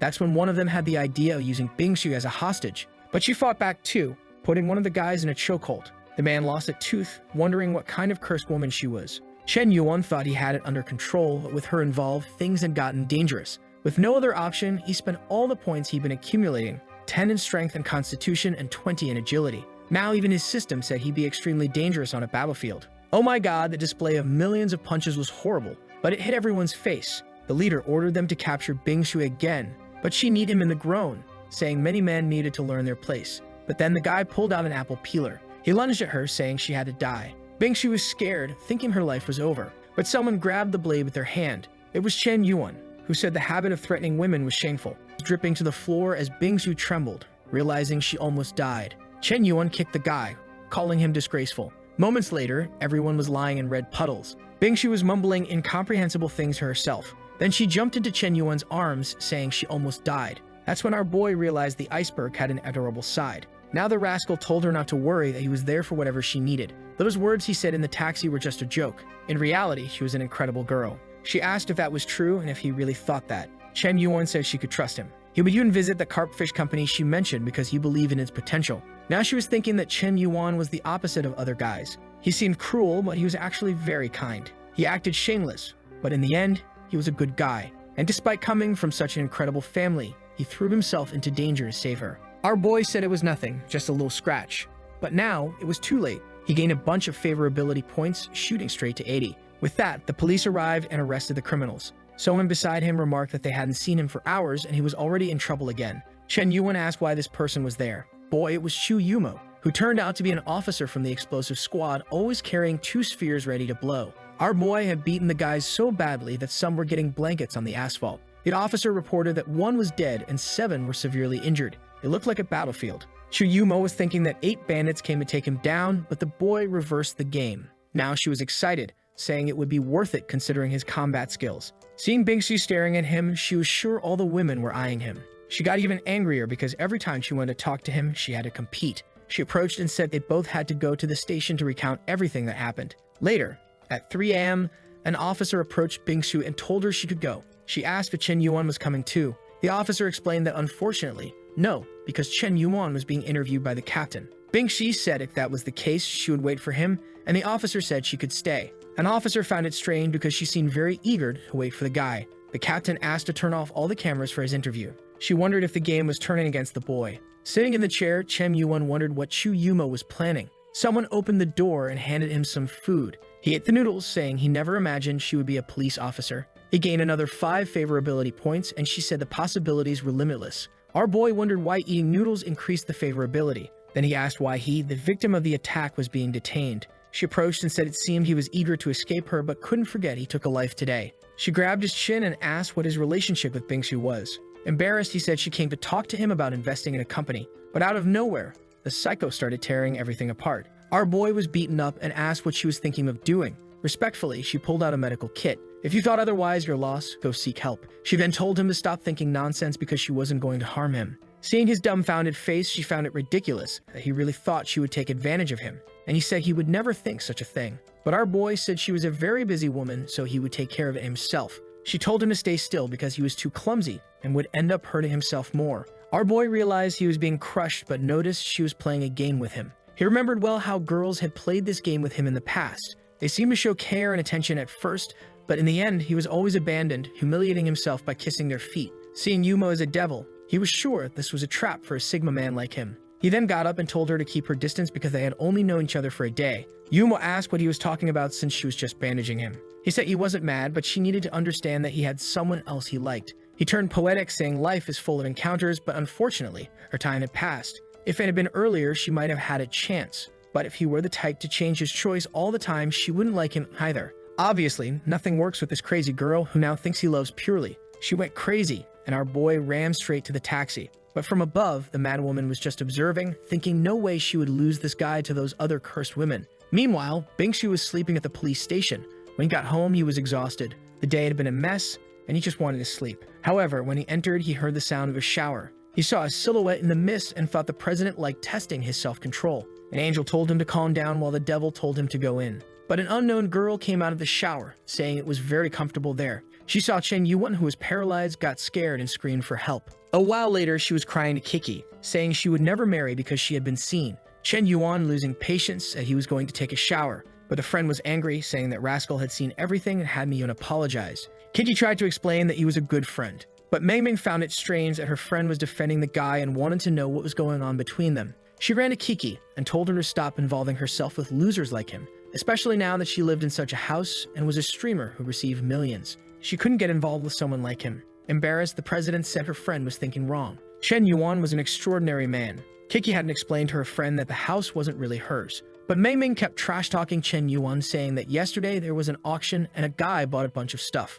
Only that type of man should be with her. At that moment, someone knocked on the door, saying they had a delivery. Mei Ming asked what it was, and they replied it was a piano Chen Yuan had bought. The friend was sure it would be an old piano they brought, but strangely, there was a helicopter in front of the house. An armed battalion arrived in an armored car, and they wondered what kind of piano this was. A while later, it was in the middle of the living room, still covered. By now, Kiki was scared, wondering what kind of national treasure this was. Mengming got tired of waiting and pulled the cover off. She was blinded by the shine. Obviously, it was the crystal piano and she was completely cured. Mengming tapped it and realized it was genuine, wondering if she was wrong about that guy. Then a news report about the auction was on TV, showing Chen Yuan being called the mysterious millionaire who spent over 500 million. Poor Mengming was hit by the 500 million realization and was in disbelief. Kiki turned and said she told her that Chen Yuan was exceptional. At that moment, someone said the piano had arrived. Her expression changed as she saw our boy shining. He came down the stairs, saying it took longer than he thought. Now the crazy girl was thinking he was too handsome, going from 0 to 100. He asked Kiki if she liked it and she said it was precious, maybe too much. He then mentioned he had a business meeting and asked if she wanted to come along. Seeing her friend in the house, she didn't want to leave her alone, so she apologized and said she couldn't go today. Our boy left the house without worrying too much. At that moment, the system activated the link with Mengming, starting with 20 points. However, Chen Yuan didn't like this, as she was supposed to be Kiki's best friend. He would have to make her realize that her friend had eyes on her man. While Kiki played music happily, Mengming could only think about having a guy as handsome as him. But our boy doesn't know how to be poorly accompanied anymore, so he called Ruyo to join him on the business trip. She was angry as he had disappeared for days and now called her for this kind of outing. She thought he had been distant lately and wondered if it was because they hadn't done anything that night. Already angry, she said that all men seemed to be the same and his favorability dropped to 95. Our boy, from a distance, wondered why he lost points without doing anything. Face to face, he wanted to know why he was losing points and wondered if it was because he didn't pick her up from home. But our boy, being Sigma, ignored everything she was thinking and just called the chubby guy to send someone to pick him up. He knew that if he started apologizing, it would only feed these pointless problems. His plan was to solve it with the good old system. Meanwhile, in that building, a guy was talking to his friend, asking if this Kyunan Huang was really that amazing. It was the chubby guy's father who asked, and the boy replied that yes, he could be trusted. He was a very wealthy kid. The father said it seemed the boy was incredible and was curious to meet him. Nearby, there was an old bald man with Sutong, wondering why Mr. Zuzong was there. She seemed interested, wondering if this guy was important. She was a new employee, and the old man warned her to be careful with that Mohawk guy. He was the richest one there. Sutong wanted to know how the guy who hired her, a millionaire, thought the other guy was even richer. Then she saw a couple talking and said the person looked familiar. Was it him? The man greeted our boy, who said he was very modest to come there to meet him personally. Then the son arrived, saying everyone was waiting to meet him. Our boy was excited, saying they were very polite. While the papers fell to the floor, Sutong wondered why the owner of the place came to meet Chen Yuan. The old man said that place took 9 years to build and was extremely luxurious. At that moment, more than 300 companies had stores there. It was basically a complete shopping mall with many stores, cinemas, karaoke, and everything else they wanted. And at the top, there was still an incredible commercial area. But Ruyu wasn't enjoying all this, wondering why the bastard brought her there just to follow him around. The old man said he would show him all the floors, and he asked Ruyu what she thought of the building. She said it didn't seem that bad. Ken Yuan then told the old man that if she liked it, he liked it too. Just name the price and he would buy it and give it to her. The father asked if he would really put the entire building in her name. Our boy said yes, as long as she liked it, nothing was a problem. The old man couldn't understand how the young man's mind worked. Rui was hesitant to accept, saying it was too much. After all, it was an entire building. But our boy wanted to convince her, saying that if she had that, she would never have any financial problems again. At that moment, she would have to take care of her parents' company, which would be a lot of work. But this building would ensure she had no more problems. Now she thought she understood why she was brought there and wondered if she should maybe stop acting like a princess. Because he gained 3 points, passing 98, he gained another 20 strength points. The chubby guy intervened and said it was all set, informing Chen Yuan that the selling price was 2.6 billion. He pulled out his black card and said if the papers were correct, the 2.6 billion would be in their account. A while later, everyone was clapping, the contract was sealed. Our boy then said he was just an investor because the true owner was Miss Ruyo. Everyone congratulated her, and she felt embarrassed, wondering if this was the life of a boss. It explained why her parents enjoyed being in the office so much, it wasn't so bad being pampered. However, she already showed a psychopathic side, saying that seeing so many people bowing was a delightful feeling. Meanwhile, Pork Sutong asked why so many people were gathering. Her friend informed her that the entire building was bought and given to a girl in her 20s. Sutong observed from a distance. The friend went to talk to her, but the girl had already disappeared. The poor girl was running off somewhere, saying all this should be hers. No matter the cost or what she had to do, she was determined to get Chen Yuan back. Meanwhile, on the subway, Ruyu was impressed and asked where his Ferrari was. He said he loved the everyday life, and it was nice to spend more time with her this way. Ruyu then asked if he knew a woman named Gao Xuanian. He got a bit flustered, asking if she meant the actress. Ruyu asked if he knew about the rumors regarding her disputes with the guys, and he said no. He didn't care about celebrity life. She responded that she didn't care much about it either. Recently, there was news about a guy who bought a piano to give as a gift, but she didn't even look at it. Our boy was sweating, saying it was interesting to know. She asked what the problem was, and he said he wasn't ready for the subway's heat. After a while, he said goodbye to her, thinking it felt like a prison, but that he wondered if she was testing him. A friend called him, saying Bingshi seemed to have been waiting for him at the dormitory for 6 hours. In front of the dormitory, everyone recognized her as an incredible graduate from that place and wanted to know why she was there for so long. She was staring at her phone, wondering where he had gone. When she woke up at the police station, he had disappeared like a ghost, and her body inexplicably brought her to that place. The poor girl was going crazy, saying her heart wouldn't stop dancing and she needed to find calm. Could she have fallen in love with Chen Yuan? No. She tried to change her mind, saying he was just a friend of Kiki. She couldn't think like that. Our boy was in the crowd, wondering if she was really waiting for him. But she was resolute in solving the financial part of the company. Then she recognized him, ran over, and hugged him. Everyone commented that it was impossible since they thought she was a lover of women. But she was clinging to him, saying she only felt safe this way. Chen Yuan asked what the problem was, and she told him not to move away, that she didn't want to let go. His friends were just observing, saying they wanted to kill the lucky bastard. Suddenly, it started to rain and people ran for cover. Our boy turned to her and said they needed to find shelter from the rain. The next moment, they were in the dormitory, and his friends were shocked.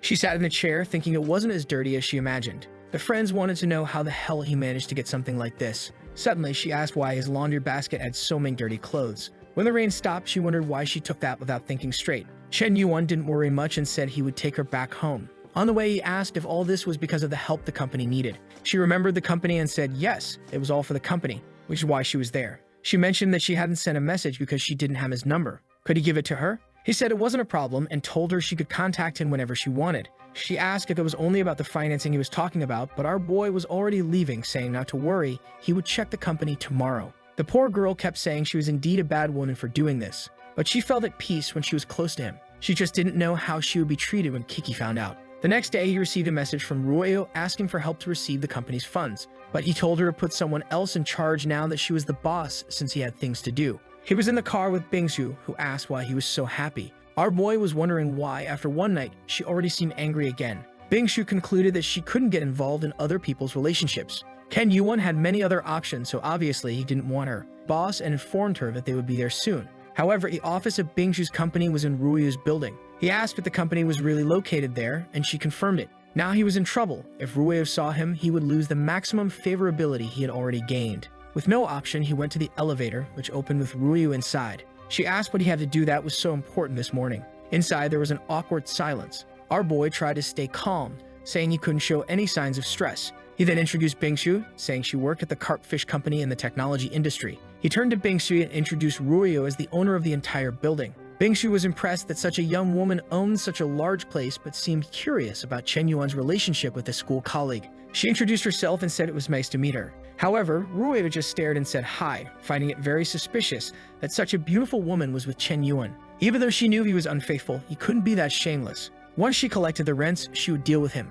Bingsu then left the elevator, saying she would call the company boss and that they should wait. Our boy didn't want her to go, knowing he would be humiliated now. He turned to Ruyo, saying he wanted to explain something, but she wasn't in the mood to be fooled and told him to speak up. He whispered to Ruyo to be careful with Bingsu, saying she was a well-known lover of women at school and might try to seduce her. She asked if it was true and confirmed that everyone at school knew. With that, she called Chen Yuan and he went. However, Ruyo didn't believe him and said she needed to find someone to confirm it. She decided to call some people she knew from university. When the guy saw the number, he was shocked, wondering who he had offended to get a call from her. When he answered, he asked what the adorable classmate wanted to talk about. She asked about the rumors regarding Bingsu. He mentioned that people said the student council was her playground. Ruyo got excited, thinking Chen Yuan hadn't lied. The friend asked if she was talking about the same Chen Yuan he knew. However, she just thanked him and hung up. The guy got angry, saying he needed to inform her about the kind of person Chen Yuan was. He tried sending some messages but got blocked. Poor Ruyo was all excited, thinking that Chen Yuan really didn't lie.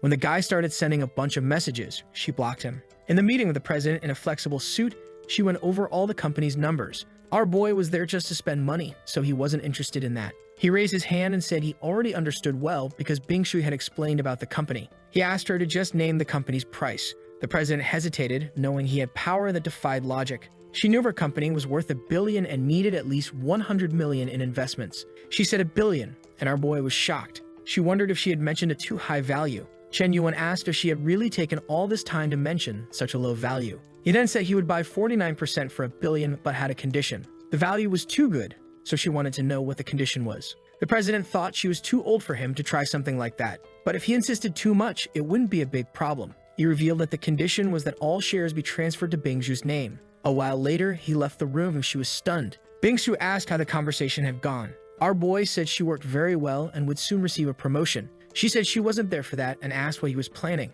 She was sure by the way he treated Ruyu that they had something going on. He should be careful because the president had genuine feelings, but she was thoughtful, wondering what her plans were. Chen Yuan asked why he should choose someone in with a psychopathic look, said he wanted everyone. She was startled and asked what kind of business this was. He made a villainous face, asking if it was wrong. She then said he had revealed his vulgar style, incredulous that she had thought something else. Chen Yuan said she was acting this way, but yesterday she had the audacity to grab him by the arms and invite him to her house. He asked if she wanted to know if he would choose her. After all, as a friend of Kiki, she shouldn't have flirted with him yesterday. He told her that someone who acted that way had no moral ground to judge him. Outside, our boy felt on top of the world. Giving her that moral lesson had been delightful. She wondered if she was really being hypocritical and concluded that after flirting with him yesterday, she couldn't teach him any lesson. Some guys passed by announcing that the president had called for an emergency meeting. Now she was worried about the outcome of the negotiation. In the meeting room, no one had any idea what the president would say, and Bingzhu was terrified. The president appeared and announced that the new vice president from that day forward would be Bingzhu.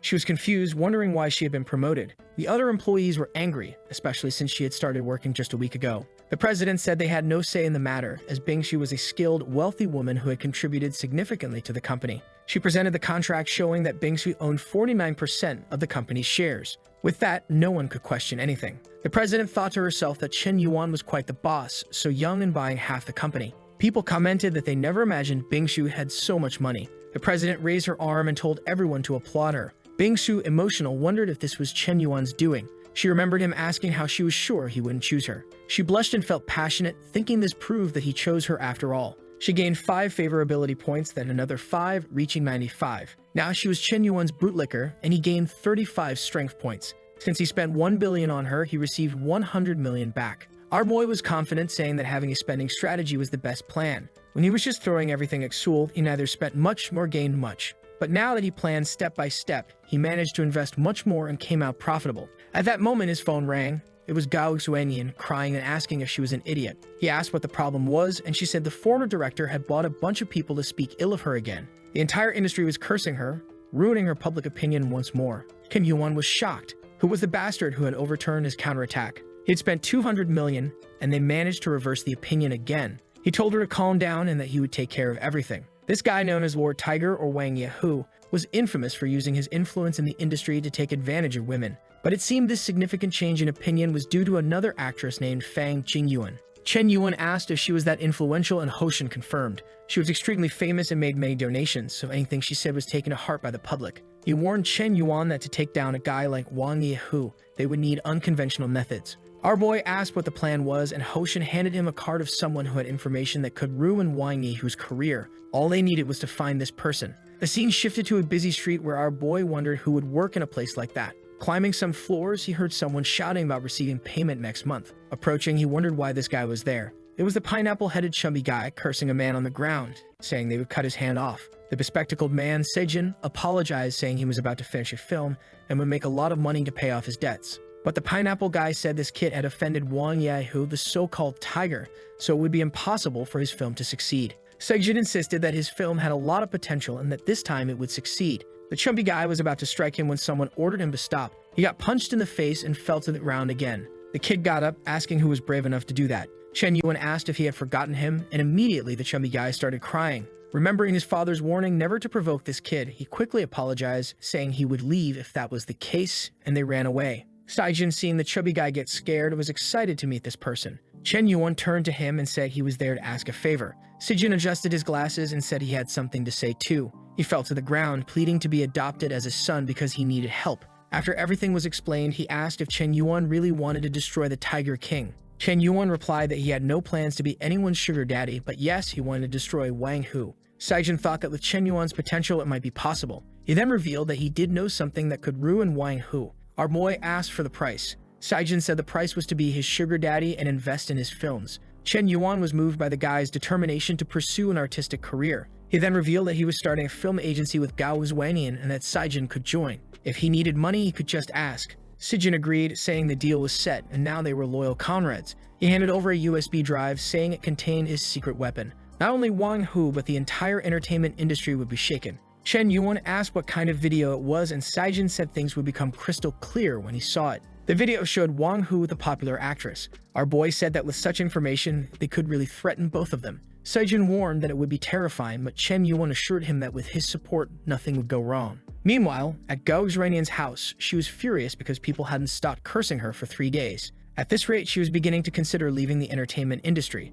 She then received a call from Chen Yuan and wondered why he wanted to talk to her. When she answered, he asked if she was alone. She said yes, and he said he would come over then. She felt embarrassed, wondering why he wanted to know if she was alone to visit her. She was protecting her body, nose bleeding, thinking he had lost control. 10 minutes later, he was already at the door. She thought he was too desperate and anxious like any other man. But when she opened the door, there was a chubby guy next to him, and she wondered who he was. She told Chen Yuan that he was crazy for thinking something like that. He ignored her comments and introduced Yang Zijin as a great and talented director. Now she felt embarrassed, realizing he wasn't there for anything inappropriate but to help. A while later, her mind was blown when she saw the video. Chen Yuan said that with it, they would change public opinion. Zijin was talking about starting film production, and Chen Yuan was eager to get to 95 favorability points, having already spent 2 billion on her. The video of the interactions between the actress and the director was published online, and the press tore her apart. She was furious, wondering who had gotten that damn video. The police set up a plan and caught the director red-handed with another woman, leading to his arrest.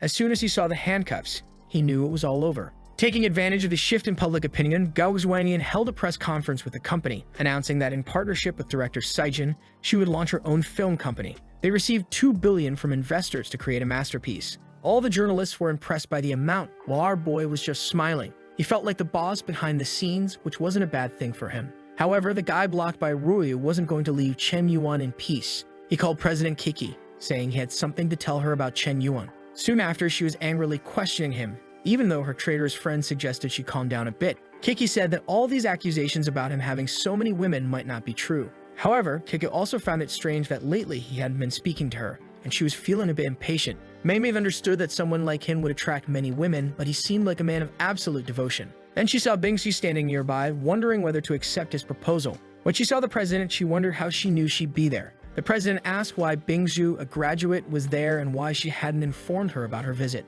Bingsu revealed that she was there to talk to Chen Yuan, but it was strictly business. However, Kiki knew very well that Bingsu used to hate him. So why did it seem like she was now willing to collaborate? A car stopped in front of the dormitory, and everyone wondered who had arrived in that Porsche. Ruyo got out of the car and the drama was brewing. Even the girls competing for Chen Yuan were impressed by her. Ruyo asked if anyone there knew a boy named Chen Yuan who lived in those dormitories. Kiki wondered what she wanted with Chen Yuan. Ruyo noticed this and asked Kiki what her relationship with Chen Yuan was. The tension between them rose and Mengming tried to calm them down. Later, the 4 of them gathered in a restaurant. Ruyo decided to break the ice, asking Kiki if she liked Chen Yuan. Kiki replied that Chen Yuan liked her too, so it didn't matter. Ruyo told her to stop being delusional. Chen Yuan had been following her for 5 years and even got beaten up for her in high school, so obviously he liked her more. Mengming, who once wanted to steal Chen Yuan, now defended the president, saying that Chen Yuan had given her a mansion and an extremely expensive piano. Remembering the news about the piano, Ruyo wondered if Chen Yuan was really involved with 2 women, but she got angry, saying she couldn't lose to these women. She revealed that Chen Yuan had bought an entire building for her, valued at 2.6 billion. This made the president think deeply. Was everything Chen Yuan had told her a lie? Bingsu then spoke up, saying she also received 1 billion in shares from Chen Yuan. The 4 of them were left speechless. Kiki said she would call them right now to sort this out, but she then mentioned that he never actually confirmed they were in a relationship. Whenever someone asked, he said they were close friends. Ruyo said it was the same with her. Mengming said they needed to confirm if he was using this as a strategy to be with multiple women. Ruyo stood up, saying she would resolve this now. However, Mengming said someone like him deserved 1,000 deaths. They needed to come up with a plan to bring him down. They discussed how Chen Yuan loved spending money to keep them around, so it was time for them to take revenge. Mengming proposed the perfect plan: force him to spend money until he went bankrupt. That way he wouldn't have a cent left to deceive another woman. The 4 of them were motivated, saying that Chen Yuan deserved a like on this video to help. If you remember, the last chapter ended just as the 4 girls gathered and came up with a plan. The idea was to spend all of Chen Yuan money so that he would no longer have any to spend on other women. Kiki felt a bit uneasy, saying that maybe this was too manipulative, but her friend insisted that he deserved it. She grabbed the phone from Kiki's hand and said she would send the message. At that moment, the message reached Chen Yuan, where she expressed her desire to start her own streaming platform. He was a bit curious, realizing that she was essentially asking for money. However, our boy knew the president and suspected that she was either being influenced or had a grand plan. He had just bought that failing platform, so he told her that their thoughts aligned and he would help. Now, the two girls were a bit embarrassed. He was not only going to provide a streaming platform, but also invest $5 billion as initial funding. Instead of being angry with the boy, she became even more enamored, saying that he always plans everything for her future. She felt moved, thinking that no matter how wrong his actions seemed, he always cared about her growth in the end. Meng Meng told her to accept quickly before Chen Yuan changed his mind, and Kiki said he never does that. While she was sending the message for Chen Yuan to start the process immediately, she was seething with anger because she couldn't find a man like him. In his room, the protagonist knew very well that it wasn't Kiki sending the messages. The way of talking and the style of words were completely different. He already suspected it was Meng Meng, which was perfect because he would end up spending even more money. At Ruiyu's house, her mother asked if Chen Yuan was cheating on her. She said yes because he was involved with a lot of girls. Even though their relationship wasn't confirmed, they were already very close. She received a message and said that the group was active. Her mother asked what group it was, and she explained that it was one formed by his girls to get revenge. In the group, Kiki sent a message saying she was going to receive a streaming platform. While Ruiyu was fuming with anger, wanting to receive more than the others, her mother told her to listen. She thought her daughter was being deceived by these girls who claimed to want to work together. She explained that in the past, she and her father had a significant difference in family circumstances. She could understand that no matter how good their life was compared to Chen Yuan, they were poor. Someone like him attracts countless flies, so she had to prove her own strength. After all these girls were saying Chen Yuan was cruel, but none of them left him. This meant that each one of them was trying to monopolize Chen Yuan. Ruiyu got up excitedly, saying that must be it. Her mother warned that in such moments she had to advance with unwavering determination to secure the rest of her life. Motivated, Ruiyu declared that she wouldn't lose Chen Yuan to those other women. In his room, our boy received a message from Ruiyu. She apologized, saying she had been blaming him for everything, which confused him. They hadn't argued about anything, so why was she apologizing now? Combining this with what Kiki said, he knew something strange was going on. At that moment, Ruiyu received a call from Chen Yuan and she started trembling, asking her mother what to do. Her mother told her to accept it quickly and do her best. When Ruiyu answered, our boy said he had something to tell her. He mentioned that he had recently invested in a streaming platform and made a senior named Zhao Kiki the manager. Ruiyu got excited that he told her the truth. Her mother asked what he said, and she replied that he had told her everything the girls had put in the group. With this, her mother beamed, saying her daughter should realize that to him, she was the most important girl. Ruiyu got all creamy happy, thinking that Chen Yuan really wasn't as bad as she thought and that he liked her. She was now emotional, thinking she was reciprocating his love by teaming up with other women. She began to realize that she needed to learn to treat him well. Her mother asked why she was crying, and she said she knew she had messed up and wanted to fix things. She planned to give him a gift that would surprise him. Haha, what could this little present be? Tell us. Our boy was still clueless. The next day, a guy was already delivering the platform's papers for Kiki to sign. With that, she became the owner of the streaming platform called Big Cat. Seeing how much they owed, she understood why Chen Yuan sent $5 billion. However, she was a bit conflicted, thinking that no matter how much he considered her, he didn't have a good personality. But her mood changed instantly when she realized he transferred $2 billion without hesitation. So she felt she had to show gratitude. This girl is bipolar. At a car show, she wanted to buy a car for the boy and wondered which one he would like. She remembered he had a Ferrari and thought about getting him another one. But just then, she saw Ruiyu there. They noticed each other, and the president asked if she was there to buy a car. Ruiyu replied that her father's birthday was coming up and asked Kiki if she wasn't there to buy something for Chen Yuan. But obviously, she already disliked the president's presence. Trembling, she responded that she would never buy a car for that bastard and was there for her father as well. With that, they got excited, saying it was a huge coincidence until someone came and called both of them. It was Bingshu, and they asked why she was there. She said that her father's birthday was coming up and she was going to buy a car. With that, all three were sweating, saying it was an incredible coincidence. However, now Ruiyu was sure that this revenge plan against Chen Yuan was all a lie. The problem for her was that Zhao Kiki had $2 billion, and she didn't have that much money on hand. She would have to call in some foreign help. She called her mother and told her everything, who said not to worry. She immediately told the guy at home to transfer the money to Ruiyu. The guy explained that the funds were being saved for the younger boy's wedding. However, the mother sent to her leave immediately since the priority at the moment was keeping Chen Yuan with Ruiyu. With that, she received $60 million from the family. She was already emotional, realizing that now her family was valuing her. If that's the case, she would win against Zhao Kiki. Elsewhere at the fair, Hoshin was talking to our boy, saying he would take him to the VIP area, where there were a lot of expensive things that were not cars. Our boy was drooling, saying that this fair was amazing. However, that's when he wondered why the two were together. Ruiyu and Zhao Kiki were talking right in front of him. Even Bingshu came to bring water. At that moment, he wondered if they were forming some kind of alliance. Bingshu felt something and turned around, but there was only Hoshin, and she found it strange. Our boy had hidden behind him. He knew that things would go wrong one day or another, just didn't expect it to be so soon. And now he was sure they all knew what he was doing. The good part was that none of them had left him. However, he made an evil face saying that they had favorability above 95, so it was a chance to change things. Acting very masculine, he told Hoshin that he was interested in the most expensive cars in that place. At that moment, he replied not to worry because they had brought everything he could want: a Pagani Zonda, a Lamborghini Arconian, and a Bugatti Veyron. Instantly, our boy said he wanted all three and asked for the price. Hoshin felt a bit embarrassed, asking why he wanted all of them. His plan was to use these three cars to test the strength of this supposed alliance. Hoshin felt uneasy, saying that selling all three was a bit difficult. Chen Yuan said that money was not a problem, but the guy explained that they had been reserved by someone else. Our boy asked by whom, and he said to take a look. The eldest son of the richest family, Mr. Lin, had reserved those two cars last year to give to his sister. Chen Yuan knew how powerful that family was, and Hoshin said there were many others to look at. With that, this guy went to Ruoyu and approached her. He introduced himself as Lin and asked if he could get her contact information, saying that she reminded him of a friend he lost, which was a great regret. However, at that moment, she noticed Chen Yuan on the side, but seeing his angry face, she wondered why he was like that. She had no intention of giving her number to this guy, so why was he acting this way? She got angry because he played with her and then looked at her like that. And because of that, she gave the guy her number. Instantly, she looked to the side and Chen Yuan had disappeared. She wasn't sure if what she did was right or wrong, but she felt bad. Walking around the event, Hoshin asked if he knew the girl. He said he knew her a long time ago, but didn't know her anymore. He told Hoshin that he would pay much more for those cars than Mr. Lin and asked if $1 billion was enough. Smiling, he said he didn't expect this to interfere with Hoshin's business. At that moment, Hoshin smiled, saying the guy was an idiot. When talking about $1 billion, anything could be done.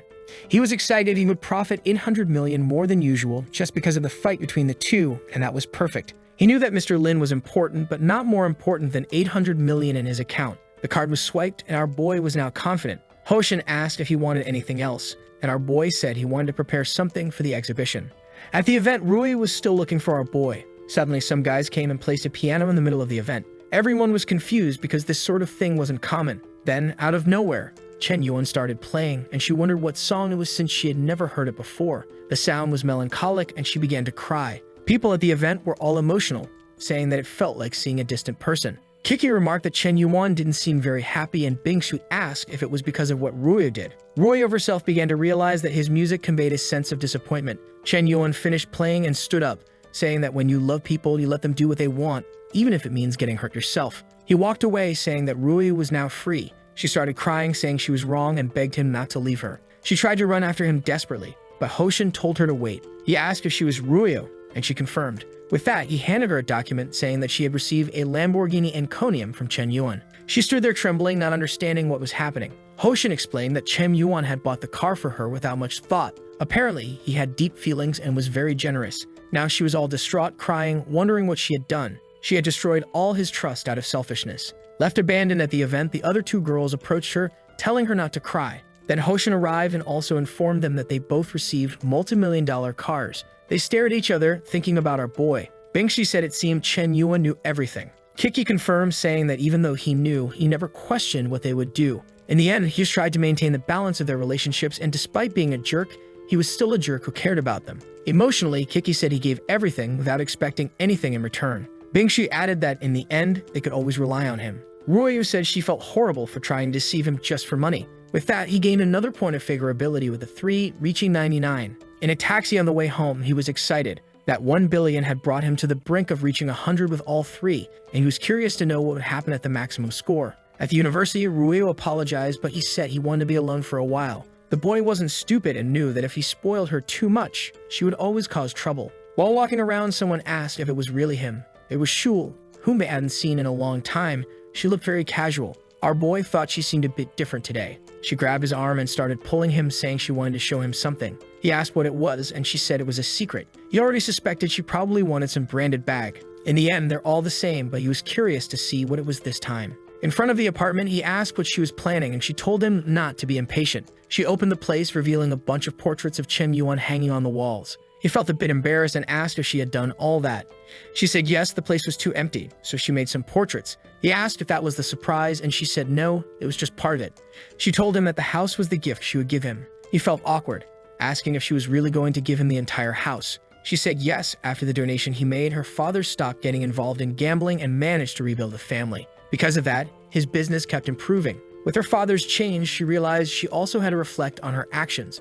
She said she used to be very materialistic and understood why our boy didn't like her. She announced that she would become a woman deserving of him and win him over again. Man, what a plot twist. Our boy was confused. What was this? As far as he knew, this girl was only interested in material things. He said the house was too extravagant, but she replied that he had already given her $5 million, and this house only cost $3.5 million. If he thought about it, she was still taking $15 million from him. The crafty girl had even done the math, and I believe she is the least in debt. She handed over the key, saying she knew it might not mean much to him, but it was the best way for her to repay him. Our boy became thoughtful, understanding why she hadn't been in contact recently. Of all the girls he has been helping, she is the one with the poorest family. Yet, until now, she has taken the least amount of money from him. Our boy smiled, saying that this kind of woman aligns with his intentions. With that, he accepted the gift and immediately received a call from his friend inviting him to dinner. Upon arriving, the boys were impressed that he brought the legendary Shul. He apologized for being late and introduced her to everyone. The guys introduced themselves. The one with glasses was Lao Keo, the one in the white shirt was Lao Xiang,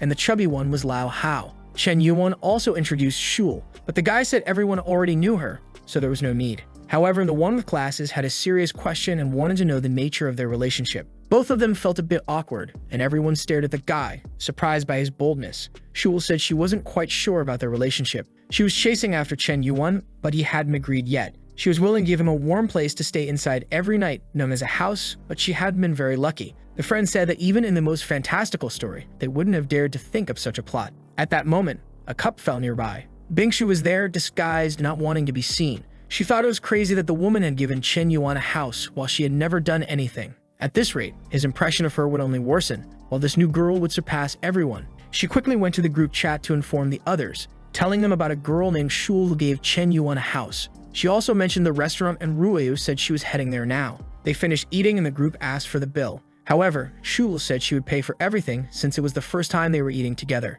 Chen Yuan thanked her for the kindness but informed her that he had already paid. She thanked him and said she had to return to work at the internet cafe and would see him later. Chen Yuan started to like her, saying that she was surprising but not annoying. Meanwhile, Bingshui thought this girl was a master of subtle tactics. Clearly, she was at least an S-rank opponent. The friends approached Chen Yuan and asked when he developed this legendary charm. Our boy explained that he could teach, but the person had to want to learn. The friend said he was joking but warned that he thought Shul was a different kind of woman. However, after meeting her, he just hoped his friend wouldn't hurt her. Chen Yuan said not to worry because he was the type to always give his all in love. As they were leaving, they saw a guy named Liang. He passed by Chen Yuan getting excited. It was him who had been passing information about our boy to the girls, and it seemed he still didn't know.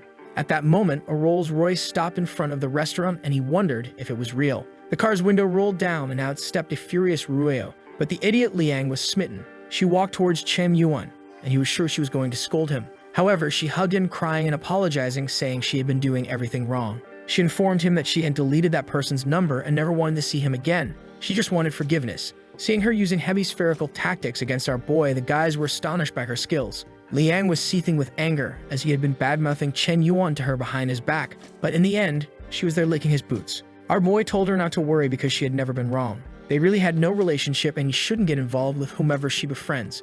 She said she didn't want him to think things were like that and that she had chosen this gift for him. Besides the cars he bought, this Rolls-Royce was the most expensive at the event, and she hoped he would accept it. Man, it's daytime, but this girl was shooting high beams on our boy. Liang was fuming, while Chen Yuan realized that she had been learning. But he turned to her and said it was a shame he no longer believed in love. He would accept the car just so she wouldn't be embarrassed and invited Bingsu for a ride. Bingsu said it wasn't right to invite her to ride in a car that was Ruoyu's gift. Chen Yuan replied that a gift, once received, was now his and told her to get in. She agreed, saying it was fine, but that he didn't mean to be so insistent. With that, our boy sped off, leaving Ruoyu in the dust. Liang told her to wake up to reality because Chen Yuan was just playing with her. However, she responded that Chen Yuan had already sacrificed a lot for her. The guy kept insisting, saying it was all for her father's sake, but she told him to stop talking to her as if she wanted Chen Yuan to play with her. She would let him. She was sure Chen Yuan was deliberately trying to irritate her, but this only proved that in the end he still hadn't forgotten their relationship. In the car, Bingshui asked why he was treating Ruoyu that way.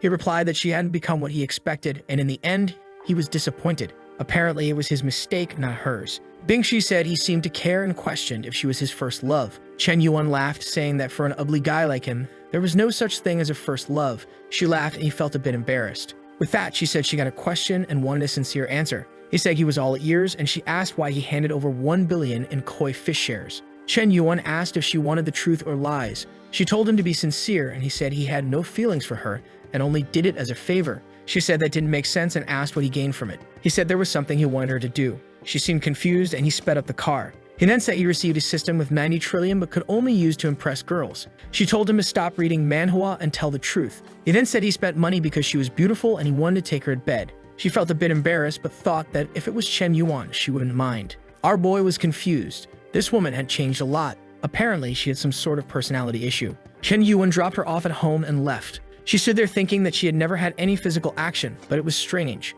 If he really wanted to throw some punches on the lawn, she was sure he would have done so already. If that was the case, she knew his intentions were not that simple. Then she received a call from Royo and asked what it was about. Royo asked what Chen Yuan had said about her and if he had revealed anything. Bingshi said she asked about it, but he seemed reluctant, so she didn't insist. However, the strange thing was that when she asked why she received 1 billion in shares, he said it was to take her to bed, but she didn't believe it. After all, it wasn't worth that much. The girl put herself on discount. Royo said he had said something similar to her too, but clearly his gains weren't proportional to his efforts. She started imagining that he had some sort of mega plan. The first thing he did was become famous on the streaming platform as Mr. Yuan. Then he started investing in the Xiao family and later in the Koi company. Both her father's company and Shul's father's company and even her own company were doing well. Bingshu agreed, saying that with the money he gave, they developed AI applications and were making a lot more profit. Royo said he had this playboy image, but it was to disguise his business intentions. In the end, he was an extremely strategic and mysterious man, difficult to understand.